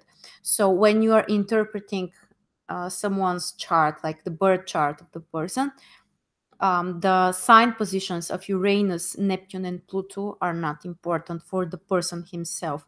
Maybe when it comes to the actually not maybe but actually when it comes to the generation and the tendencies, yes, the sign will be important. But when we are talking about the personal chart, we don't pay attention on the sign position. uh, if the planet is in the sign of its rulership, yes, maybe it can increase the strength, like for example Pluto in Scorpio, but that's not enough to say that the person has a very strong Pluto in his chart. So I wouldn't pay attention on the sign in this case. What I would pay attention on is just that you have Pluto in your seventh house. Well, what it means is that your relationships will be karmic, and again, really important to find out the aspects. Are there positive or challenging aspects with Pluto? That's extremely important. And usually there might be some events, some circumstances which are beyond your control. Pluto is the planet of the collective power, and very often it brings situations and things which we don't have the power to control. So you can face with circumstances which are out of your control. And depending on the aspects, if the aspects are challenging, you may have well, some unhealthy relationships, partners who might be maybe more aggressive, maybe more manipulative, or there might be some serious confrontations, some power struggles. This is the challenging side of Pluto when it comes to relationships. And from the positive side, the person can be very powerful, the person can be very strong, and you can use him as someone who can give you strength, who can increase your confidence as well. But the most important is that the relationships are karmic, and probably there will be things which will be beyond your control. Another great question, is the sun in 12th house bad? I really try to avoid,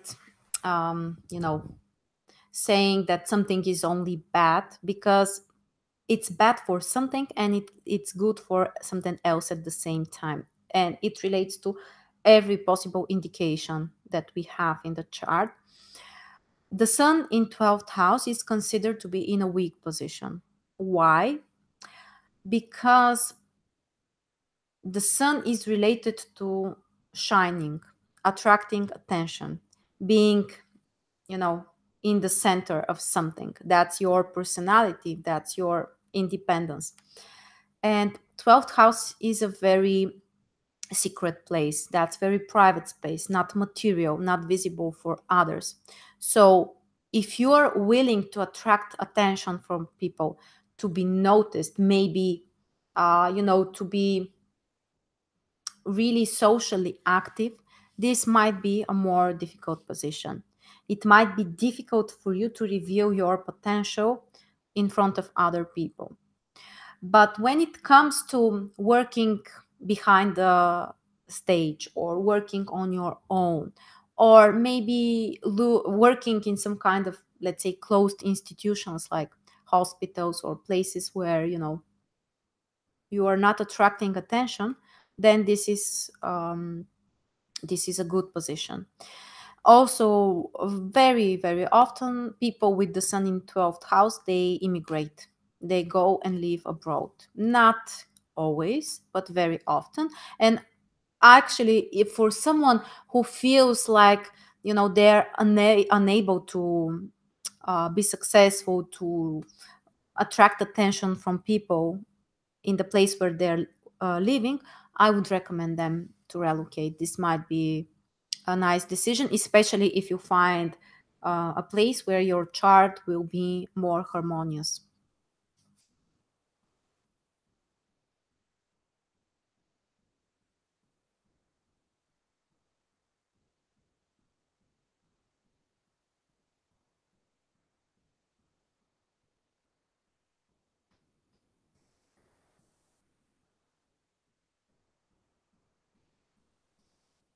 Okay, the next question.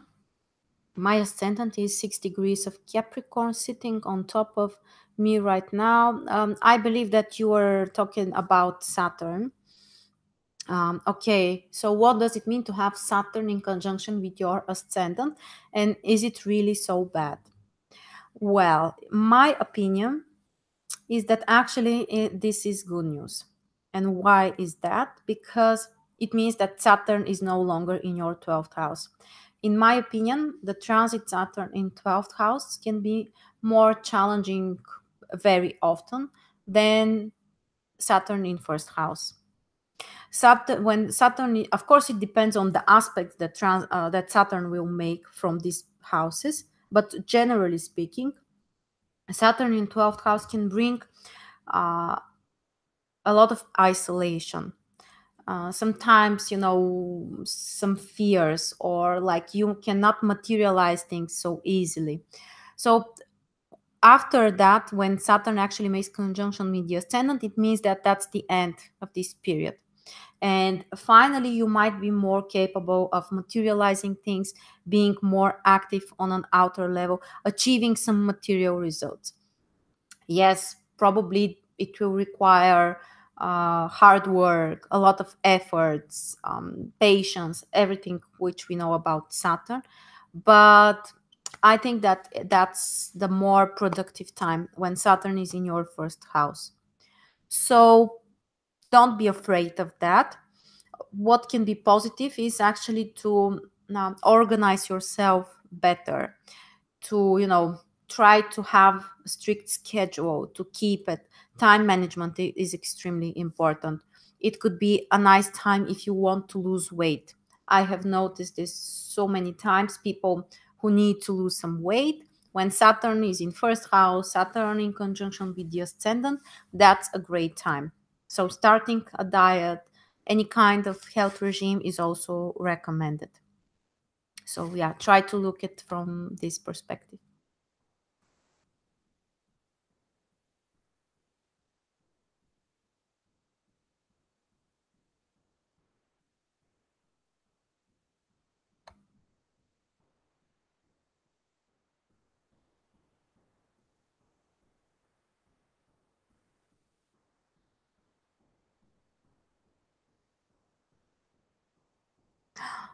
Somebody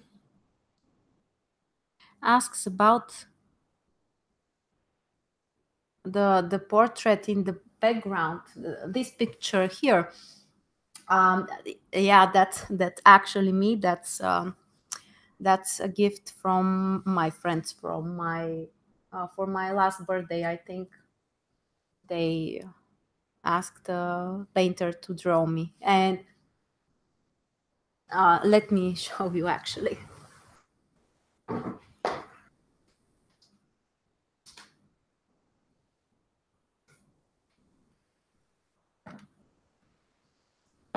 I'm not sure that you can see when the picture was there, but actually these are the planets and some signs, and of course the planets of the solar system. And you can see here is my website. I hope you can see it well. Mars stars. And you may ask yourself, what are those bottles here? Well, these are Bach flower remedies, Bach flower essences, because I also work as a Bach flower therapist. So that's, yeah, that's how I love astrology and how people see me, and I'm so happy for that.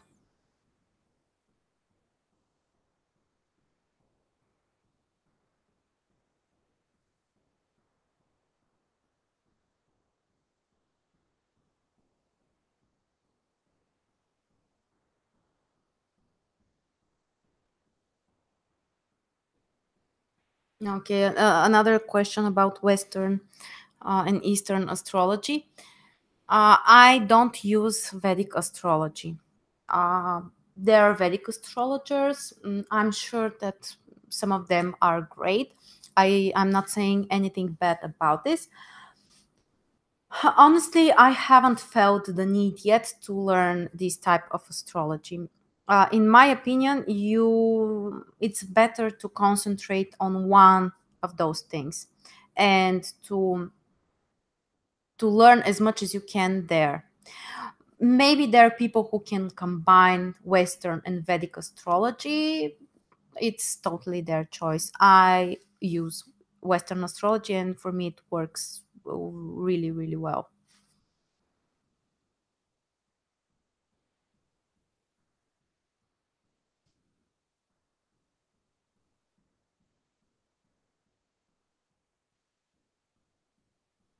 Okay, another question, very interesting.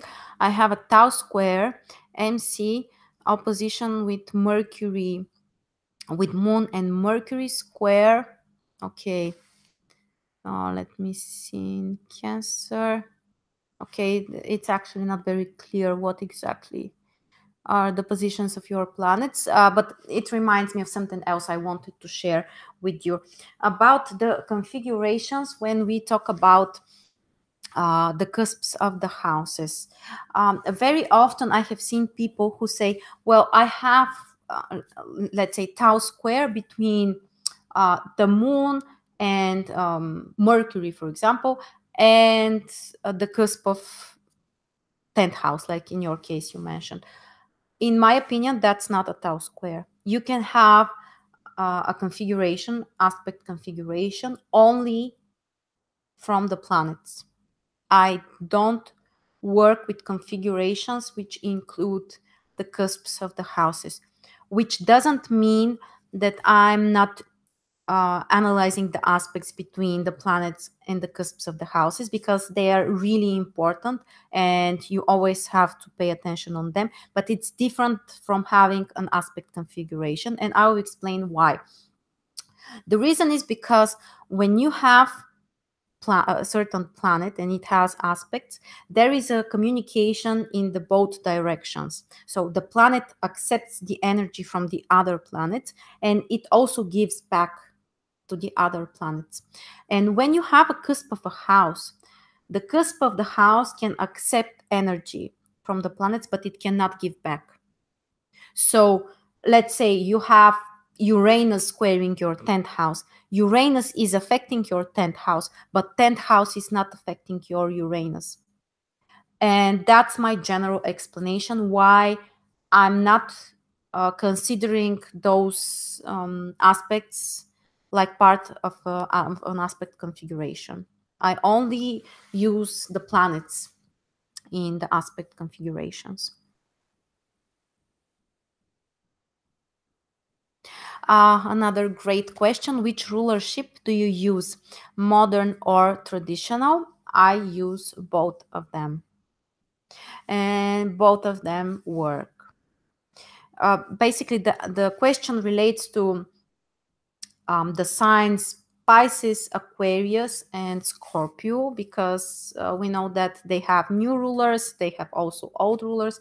I use both of them, and I think that both can be important.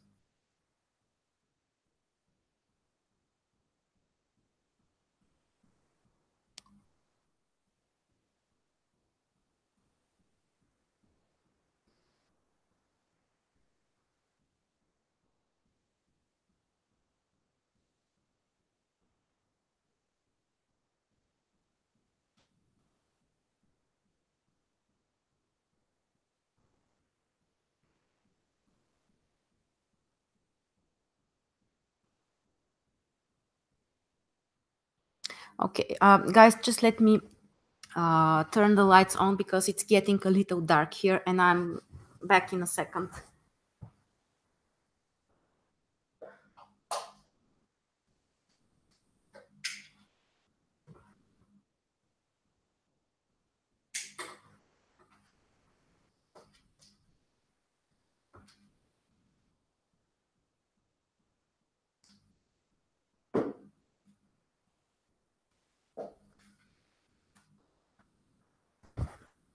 Okay, I hope now it's better. Yes.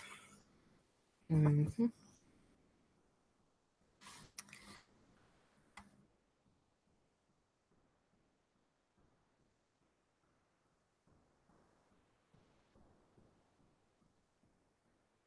Okay, how about intercepted houses? Are they active or they won't work well?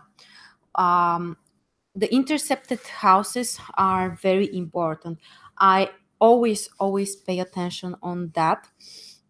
And usually there is this area of life is important for the person because he feels some kind of challenge there. There is some kind of problem there usually, and there are changes during the life of the person. Another thing which is important, if you have intercepted houses, signs in houses, it means also that those houses are larger than the other houses, because you know that one sign consists of 30 degrees. So if you have intercepted house, it means that the house is larger than 30 degrees. In some cases they can be 40, some even 50 degrees. So think about it actually, what it means. So if you have a transit in this house, it means that the planet will stay there longer. If you have progression, again, it will stay longer in this house. So it means that there will be probably more events in this house. And whenever you have a transit in an intercepted sign, this is a time when you may also work more with this energy. You can unlock it. And the other thing which is important, the older you get, the more you can unlock this energy of the intercepted signs, especially if you have also intercepted planets.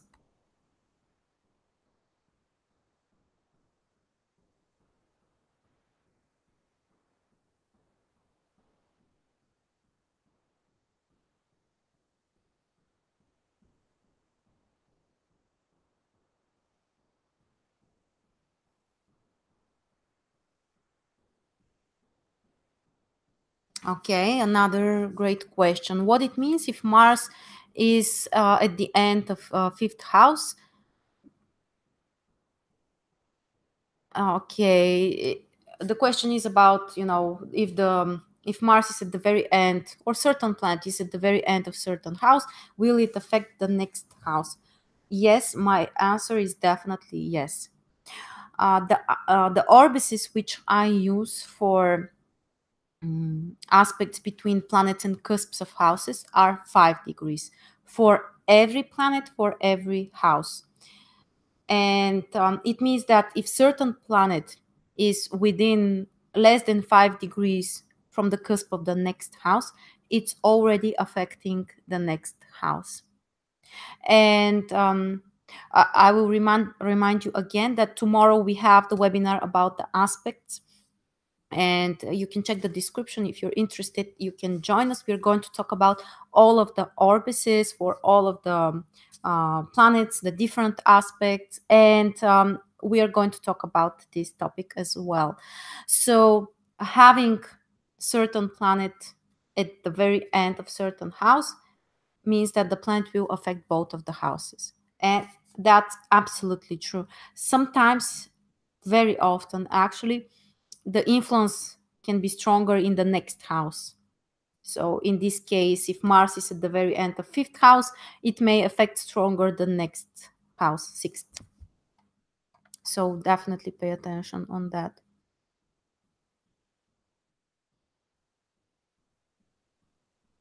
Okay, about the house system which I use, I'm using the Placidus house system only in the cases when the chart is very strange, like if the person is born in the north area.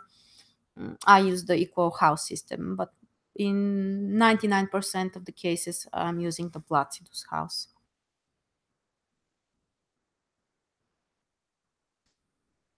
Uranus in my 10th house, transiting right now.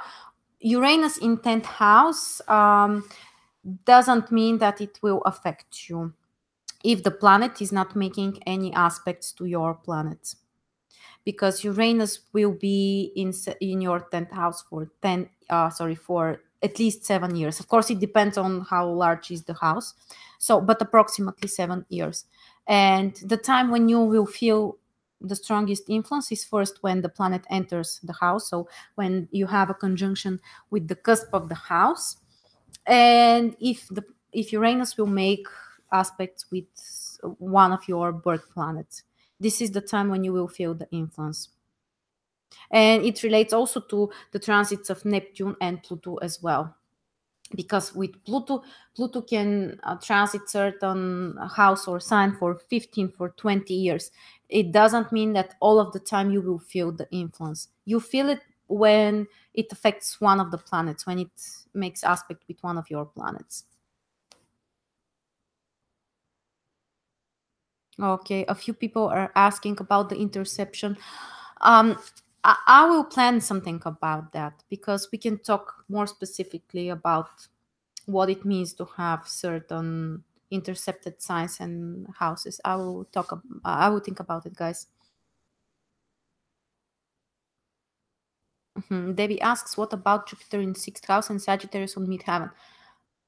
Debbie, I have read your chart, and as far as I remember, I think that your Jupiter was intercepted.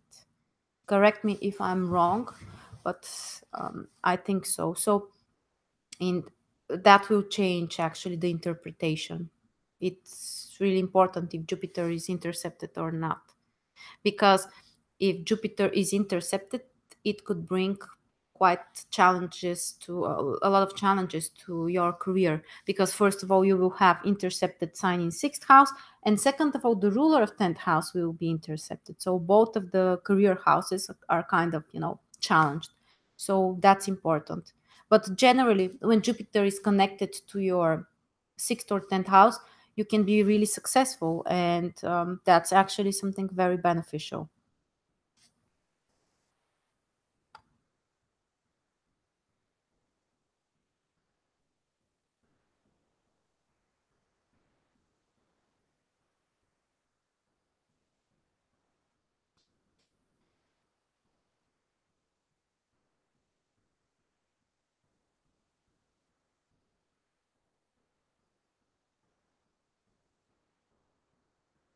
Okay, we have a question about the relocation. So, what should you look at when you relocate, the natal chart or the relocated chart? Um, of course, the relocated chart is very important. You have to analyze actually what will change the ascendant, the positions of the planet. By the way, one of the first things when I look in a relocation horoscope is if you will have intercepted houses and planets there. That's one of the basic things I look in the relocations. And when it comes to predictions after that, some of the methods for prediction work with your birth chart. For example, the progressions. It doesn't matter where you will relocate, you always have to calculate your progressed chart for the place where you were born. The same is with the solar arc directions, they won't change. When it comes to transits, I would look both of the charts. The birth chart, it will always be your birth chart. So always pay attention on that. And the other method which is very interesting is the solar return chart, and there are a lot of discussions whether you should calculate your solar return chart for the place where you were born or for the relocated place. Well, my suggestion would be to calculate both of the charts. Your birth chart will always be your birth chart, and the most important events will be found in the solar return chart, which will be calculated for the place where you were born. So I always recommend calculating the two solar return charts for the relocated place and where you were born. Okay, we have a question about Saturn in the sixth house. I have also Saturn in the sixth house. Well, usually we are used to be afraid of Saturn. And anyone, when they have Saturn in seventh house, they're afraid that they will be alone. Saturn in sixth house, problems in career. Saturn in fifth house, people think they won't have children. I really try to avoid that. Yes, Saturn brings problems and challenges. But on the other hand, if you really put efforts on that area, you can achieve more stable results. For example, Saturn with nice aspects in a nice position in your seventh house can bring you incredibly stable marriage. Maybe it won't be so exciting, maybe it won't be about really passionate emotions, but your marriage can be very stable, your partner can be very reliable, and finally, you might be really happy with your relationship. Saturn in sixth house. By the way, Saturn in sixth house, actually, there is a harmony between sixth house and Saturn. Why? Well, both of them are related to work and career and effort. So actually, Saturn can be in a quite nice position in your sixth house. It really depends on the aspects. If there are challenging aspects, then you have to be careful. But if the aspects are nice, actually, it can give you more stability in your work. And sixth house is also related to our health. So when it comes to health, you should pay attention on your bones, your teeth. Very often people can have problems with their teeth with Saturn in sixth house, the knees more specifically, and also diseases which are more chronic. So things which are repeating, they are not, really threatening or sudden, but they are like for a very long time. And another thing which I have observed about Saturn in sixth house is that people may have some health issues, especially when they are younger, but especially when they're children. But the older they get, after they grow up, especially actually if Saturn has positive aspects, it can bring stability to their health. And they may learn to handle better their energy, maybe take care of their bodies and their health. And finally, they can have a very stable health condition if Saturn has positive aspects. So, yeah, that's about Saturn in sixth house. And it depends when it comes to career, it depends on if your career is related to Saturn, the influence can be more supportive and positive.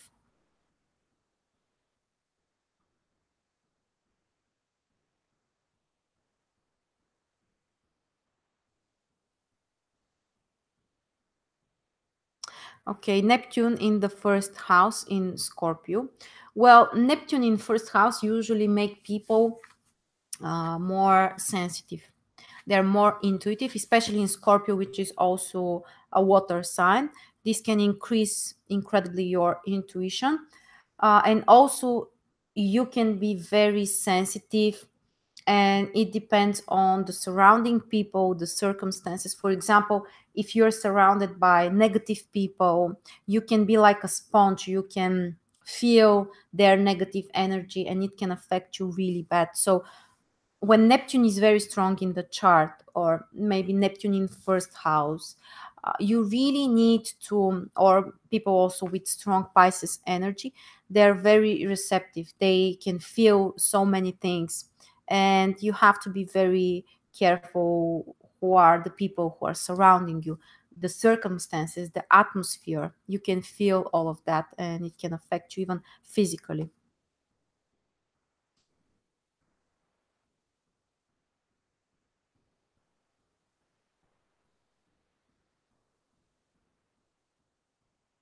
Okay, how do you interpret a child sorry,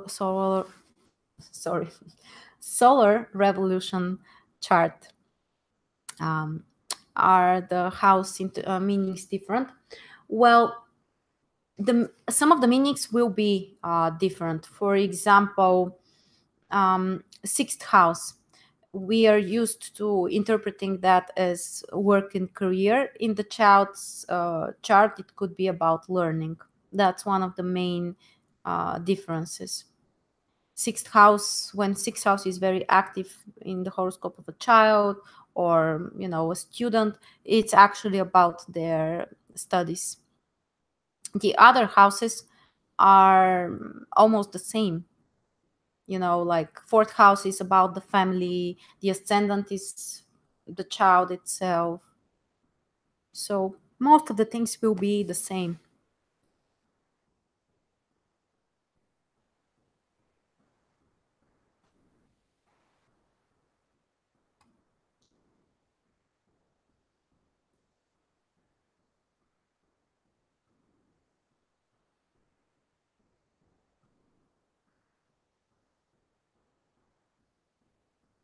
Okay, we have an interesting question about the retrograde planets when there are a few in the birth chart without Mercury. Well, if I have to be honest, when I see Pluto, Neptune, Uranus, even Saturn and Jupiter retrograde, I don't pay attention on that, because half of the people, almost half of the people, have retrograde outer planets, retrograde social planets. They are retrograde for a very long time. So it's not, the influence is not so significant for the person himself. Of course, from a more spiritual or karmic perspective, it's considered that if any of those planets are retrograde, then you have to complete something which you have already started, or you're in the middle of a process of learning something about this planet.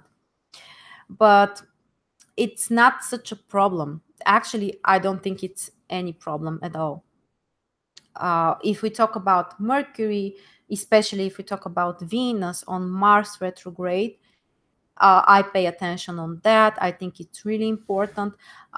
It affects also the houses which are ruled by those planets.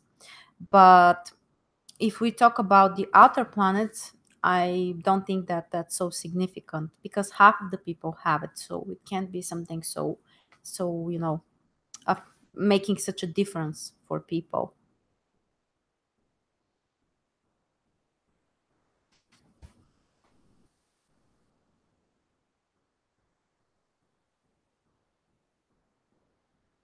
Okay, we have a question about Lilith and Pallas. Pallas is one of the asteroids. I don't work with that. With Lilith, I work.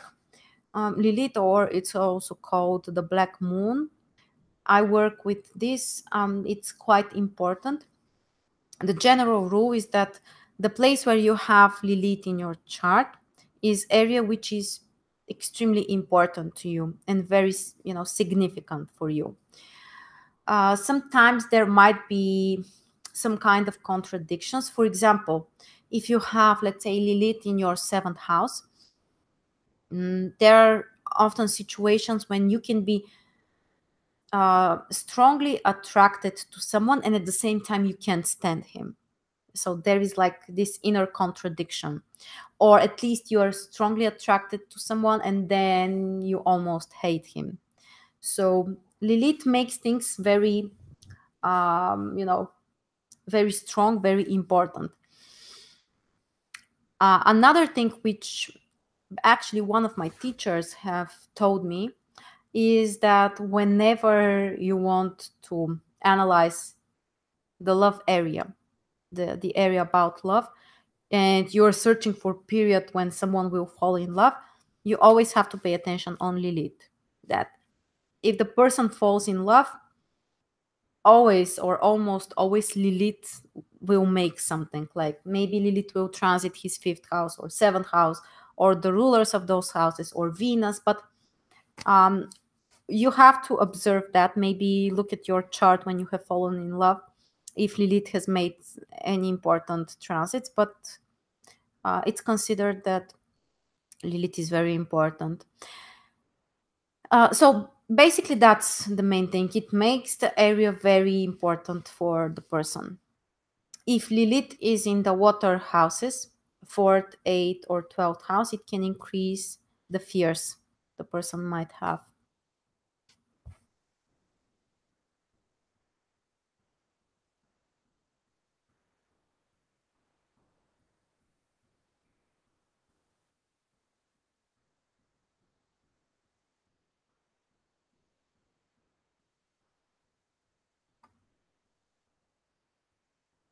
Very interesting question.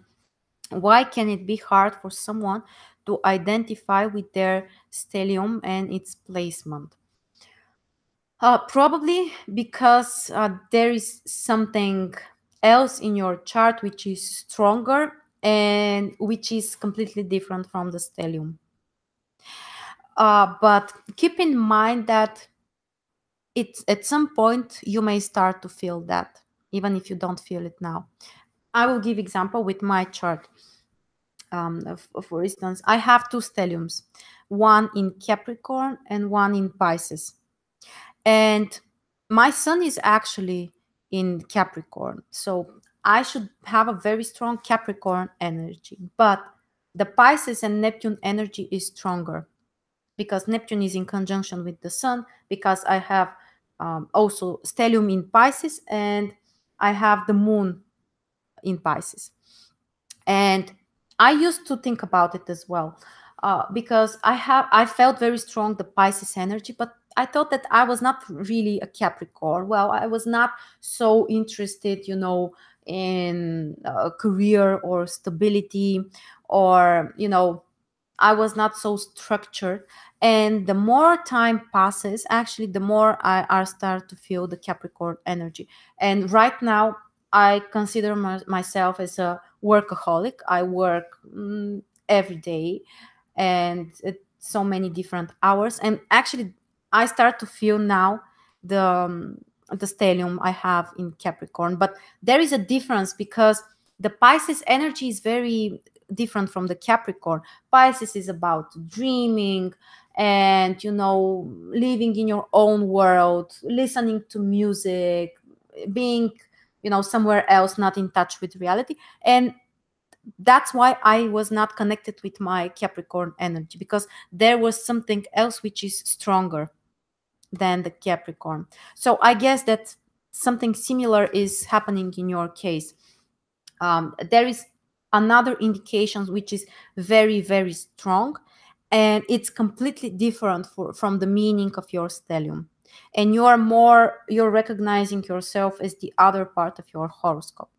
But if you try to work more with your stellium, you will only benefit from this, because the stellium is an incredible strength, incredible potential. And having a stellium in certain sign means that you have some kind of treasure. You have some kind of, strong quality, something that you can use.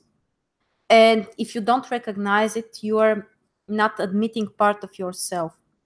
So it takes time, of course. That's why, we have a lifetime to learn.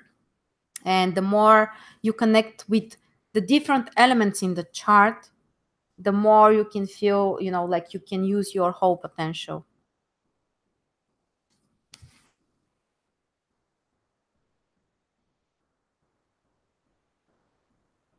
Another question about Mars and Pluto. Can this mean diabolical relationships? You have to find, most importantly, where the conjunction is falling, in which sign, in which house, and which houses are ruled by those planets. If there is a connection with fifth or seventh house, she may tend to the person may tend to be interested in bad guys, if I can use this expression, like people who are strong or sometimes more violent. Definitely the power topic will be very important. So in some cases, and also the topic about aggression, including the personal aggression and strength and willpower, all of those things will be very important. Oh, then you say that the conjunction is in the seventh house. Sorry, I didn't read that. Now, so yeah, if it's in seventh house, it could bring some challenging relationships. It's important in which sign is this. If that's in Scorpio, both of the planets are very strong, so mm, the partner might be, yeah, there might be some challenges, and pay attention on the other aspects from the planets. If they're harmonious, for example, Venus trining this conjunction, then the influence will be much more positive. If, for example, Saturn is squaring the conjunction, we can expect more problems.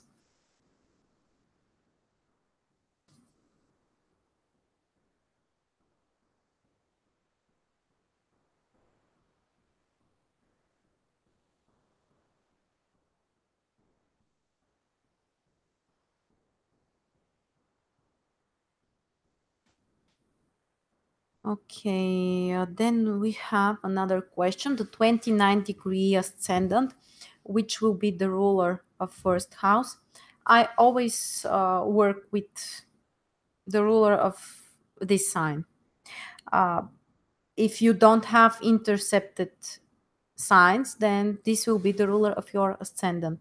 If you have another whole sign in first house intercepted, then you have always also to analyze the ruler of the intercepted sign. It will be the second ruler of your ascendant.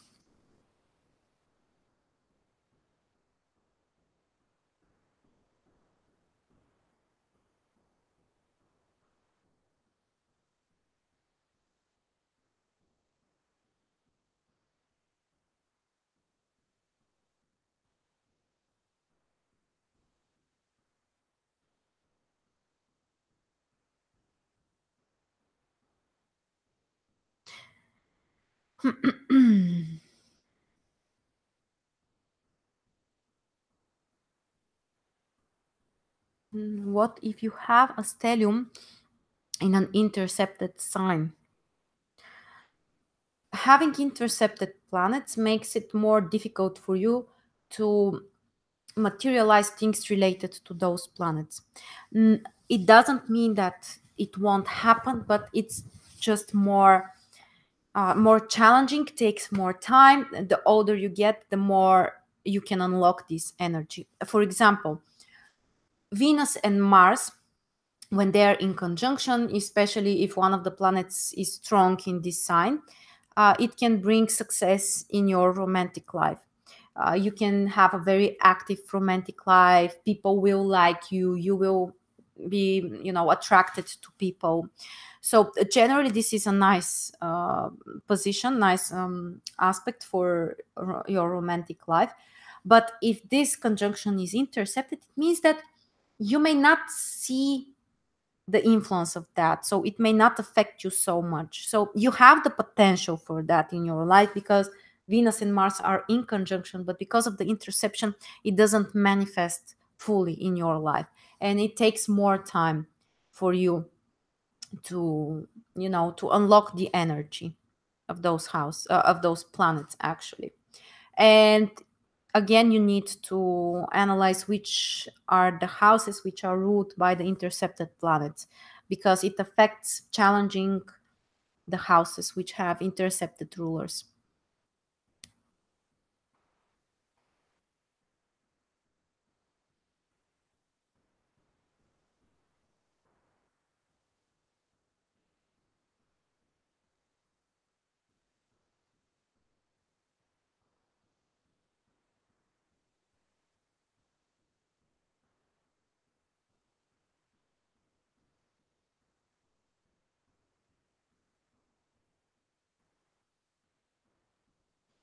Okay, next we have some questions about the progressed charts. What are you looking in a progressed chart? Well, there are many things that you have to look when you are analyzing a progressed chart. First of all, you analyze the progressed chart itself, and then you have to analyze how the progressed planets are affecting your natal planets. Both of the things are important. And I really like to work with the progressed moon. Um, I pay attention on that always. Um, it doesn't matter, women, men, we are all affected by the progressions of the moon. They are very important, and this is the fastest planet. So you very often you have some kind of progressed moon aspect, and they're very significant in my opinion. They show a lot of things, so I always check the aspects of the progressed moon. I also pay attention on ingressions. It means when certain planet will change the sign position. Let's say Mercury enters another sign. I always pay attention on that. Or the Sun enters another sign.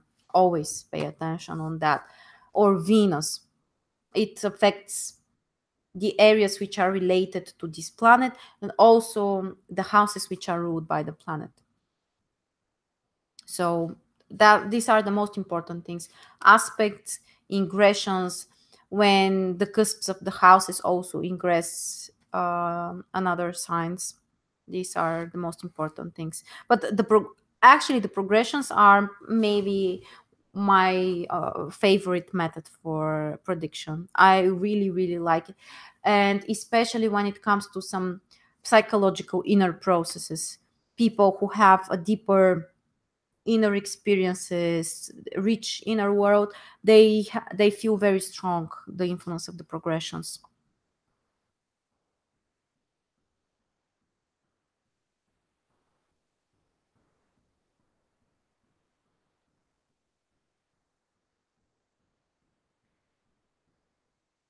Okay, next question is about Neptune in seventh house. um, Neptune in seventh house, again I will talk about positive and challenging side. It depends very much on the aspects that Neptune has, because the challenging side of Neptune can be related to lies and cheats, very often love triangles, or being attracted to people who are unavailable, or having a couple of love affairs at the same time, or being attracted to partners who are unreliable, sometimes who have problems with addictions, or who want you to take care of them or to sacrifice something for them. And these are, I think, the most challenging things about Neptune in seventh house. The positive manifestation can be related to um, incredibly strong emotional connection with your partner, and being attracted to people who are some kind of artists, or people who help others, like doctors or psychologists or something related to that. And the emotional connection is very important.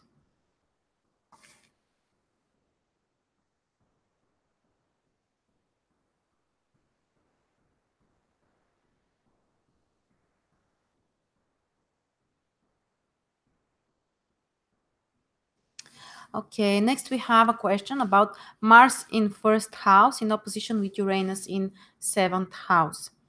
Well, this is a stressful aspect. Mars and Uranus in opposition is definitely a stressful aspect, and it could bring, it can make the person, first of all, very impatient. Sometimes he can be inconsistent. He may, of course, it depends on which in which signs are the planets, but generally speaking, about the aspect, it can make you extremely impatient. It increases the chances for possible accidents. You can also have some issues with aggression or confrontations. You might be the person who might provoke sometimes those confrontations, or you can attract people who are putting you in those type of situations. And when it comes to relationships, it may affect also your relationships. For example, there might be kind of an instability in this area, and some sudden changes, and generally some confrontations.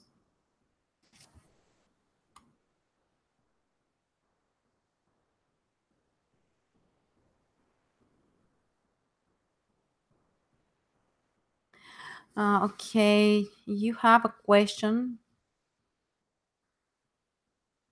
like for books or online courses.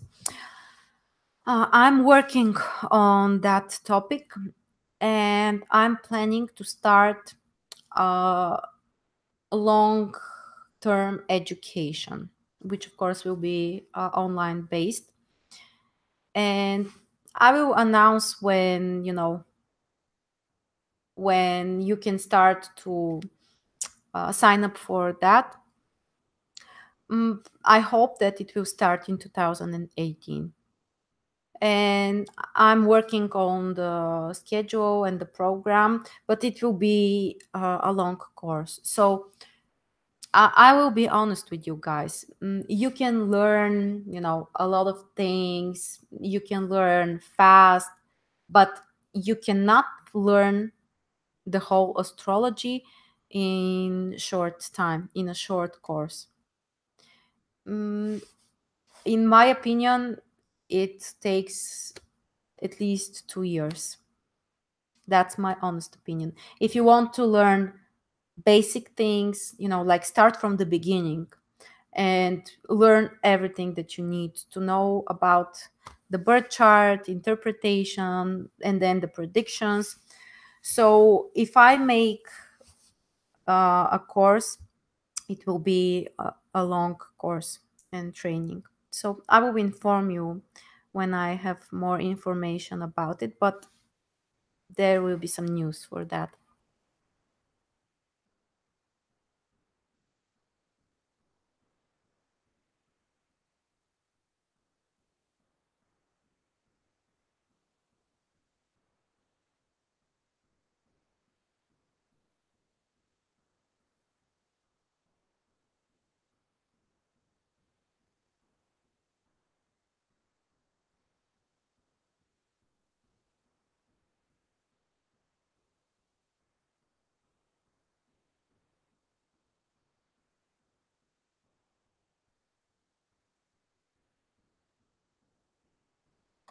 Okay, I'm reading your comments. I'm sorry that it takes time, but because there are some other comments which are not exactly questions. So,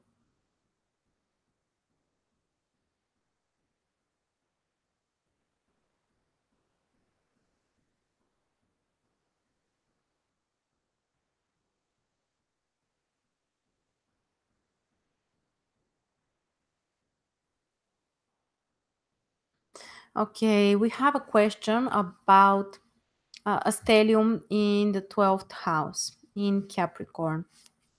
So, um, generally, it could be related to more isolation, and definitely the person needs more private space. So, it really depends. Just let me see. So, in this case, Uranus, Neptune, and Saturn.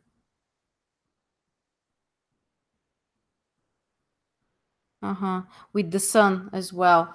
So when the sun is there, it's definitely very important. And the person needs a more personal space. And it depends on the other stuff, but sometimes people can feel more lonely. In other cases, they may really enjoy their time alone. So yeah, it depends. But it's also a strong indication for possible relocation. Pay attention on your fourth and ninth house. If any of those planets are connected with your fourth or ninth house, this is another indication for life abroad.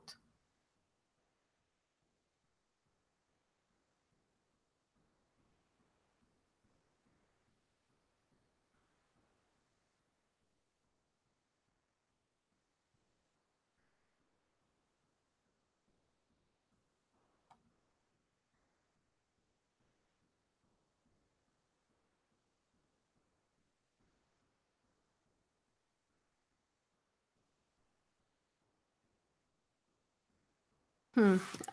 Someone says astrology is collective and individual. It's important for now. We don't have time to learn. Need answers now, don't you think? Um, I'm not sure what exactly do you mean. Spiritual growth takes time, and you can get fast answers when you consult with someone.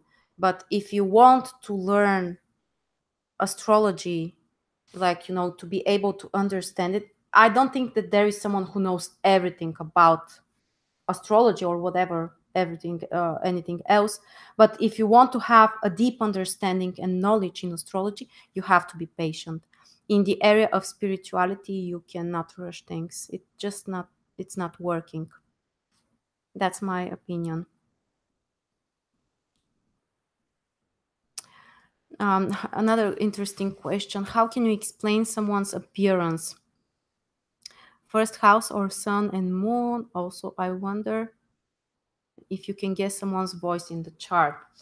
Appearance is related to your ascendant, but it also means, so the sign on your ascendant, planets in your first house, the ruler of your ascendant, and the aspects that the ruler may have, and also aspects from planets with your ascendant. And it's like a very long topic, so I cannot explain everything, but because that's a lot of information. But these are the indications.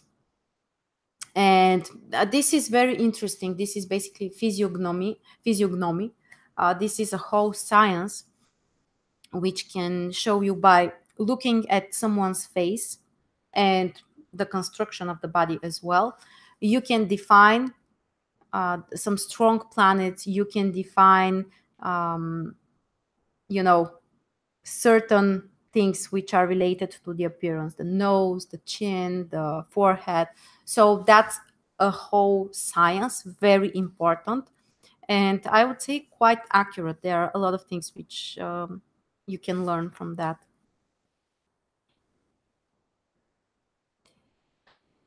Okay, so guys, it's been like 3 hours, I think. Yeah, almost 3 hours. And I think that we can put the end now of this live chat. Thank you so much for joining me. Um, if there were questions I was not able to answer, I apologize for that. I was trying to read as much as possible. I promise you that there will be another talks like this in the future. I will try to make it more often. Thank you so much for joining me on your Saturday morning or afternoon. And don't forget, if you would like to join us tomorrow for the webinar about the aspects, you're welcome. You can find the link in the description below, because I'm sure that there will be a lot of information which will be interesting as well. So yeah, thank you all.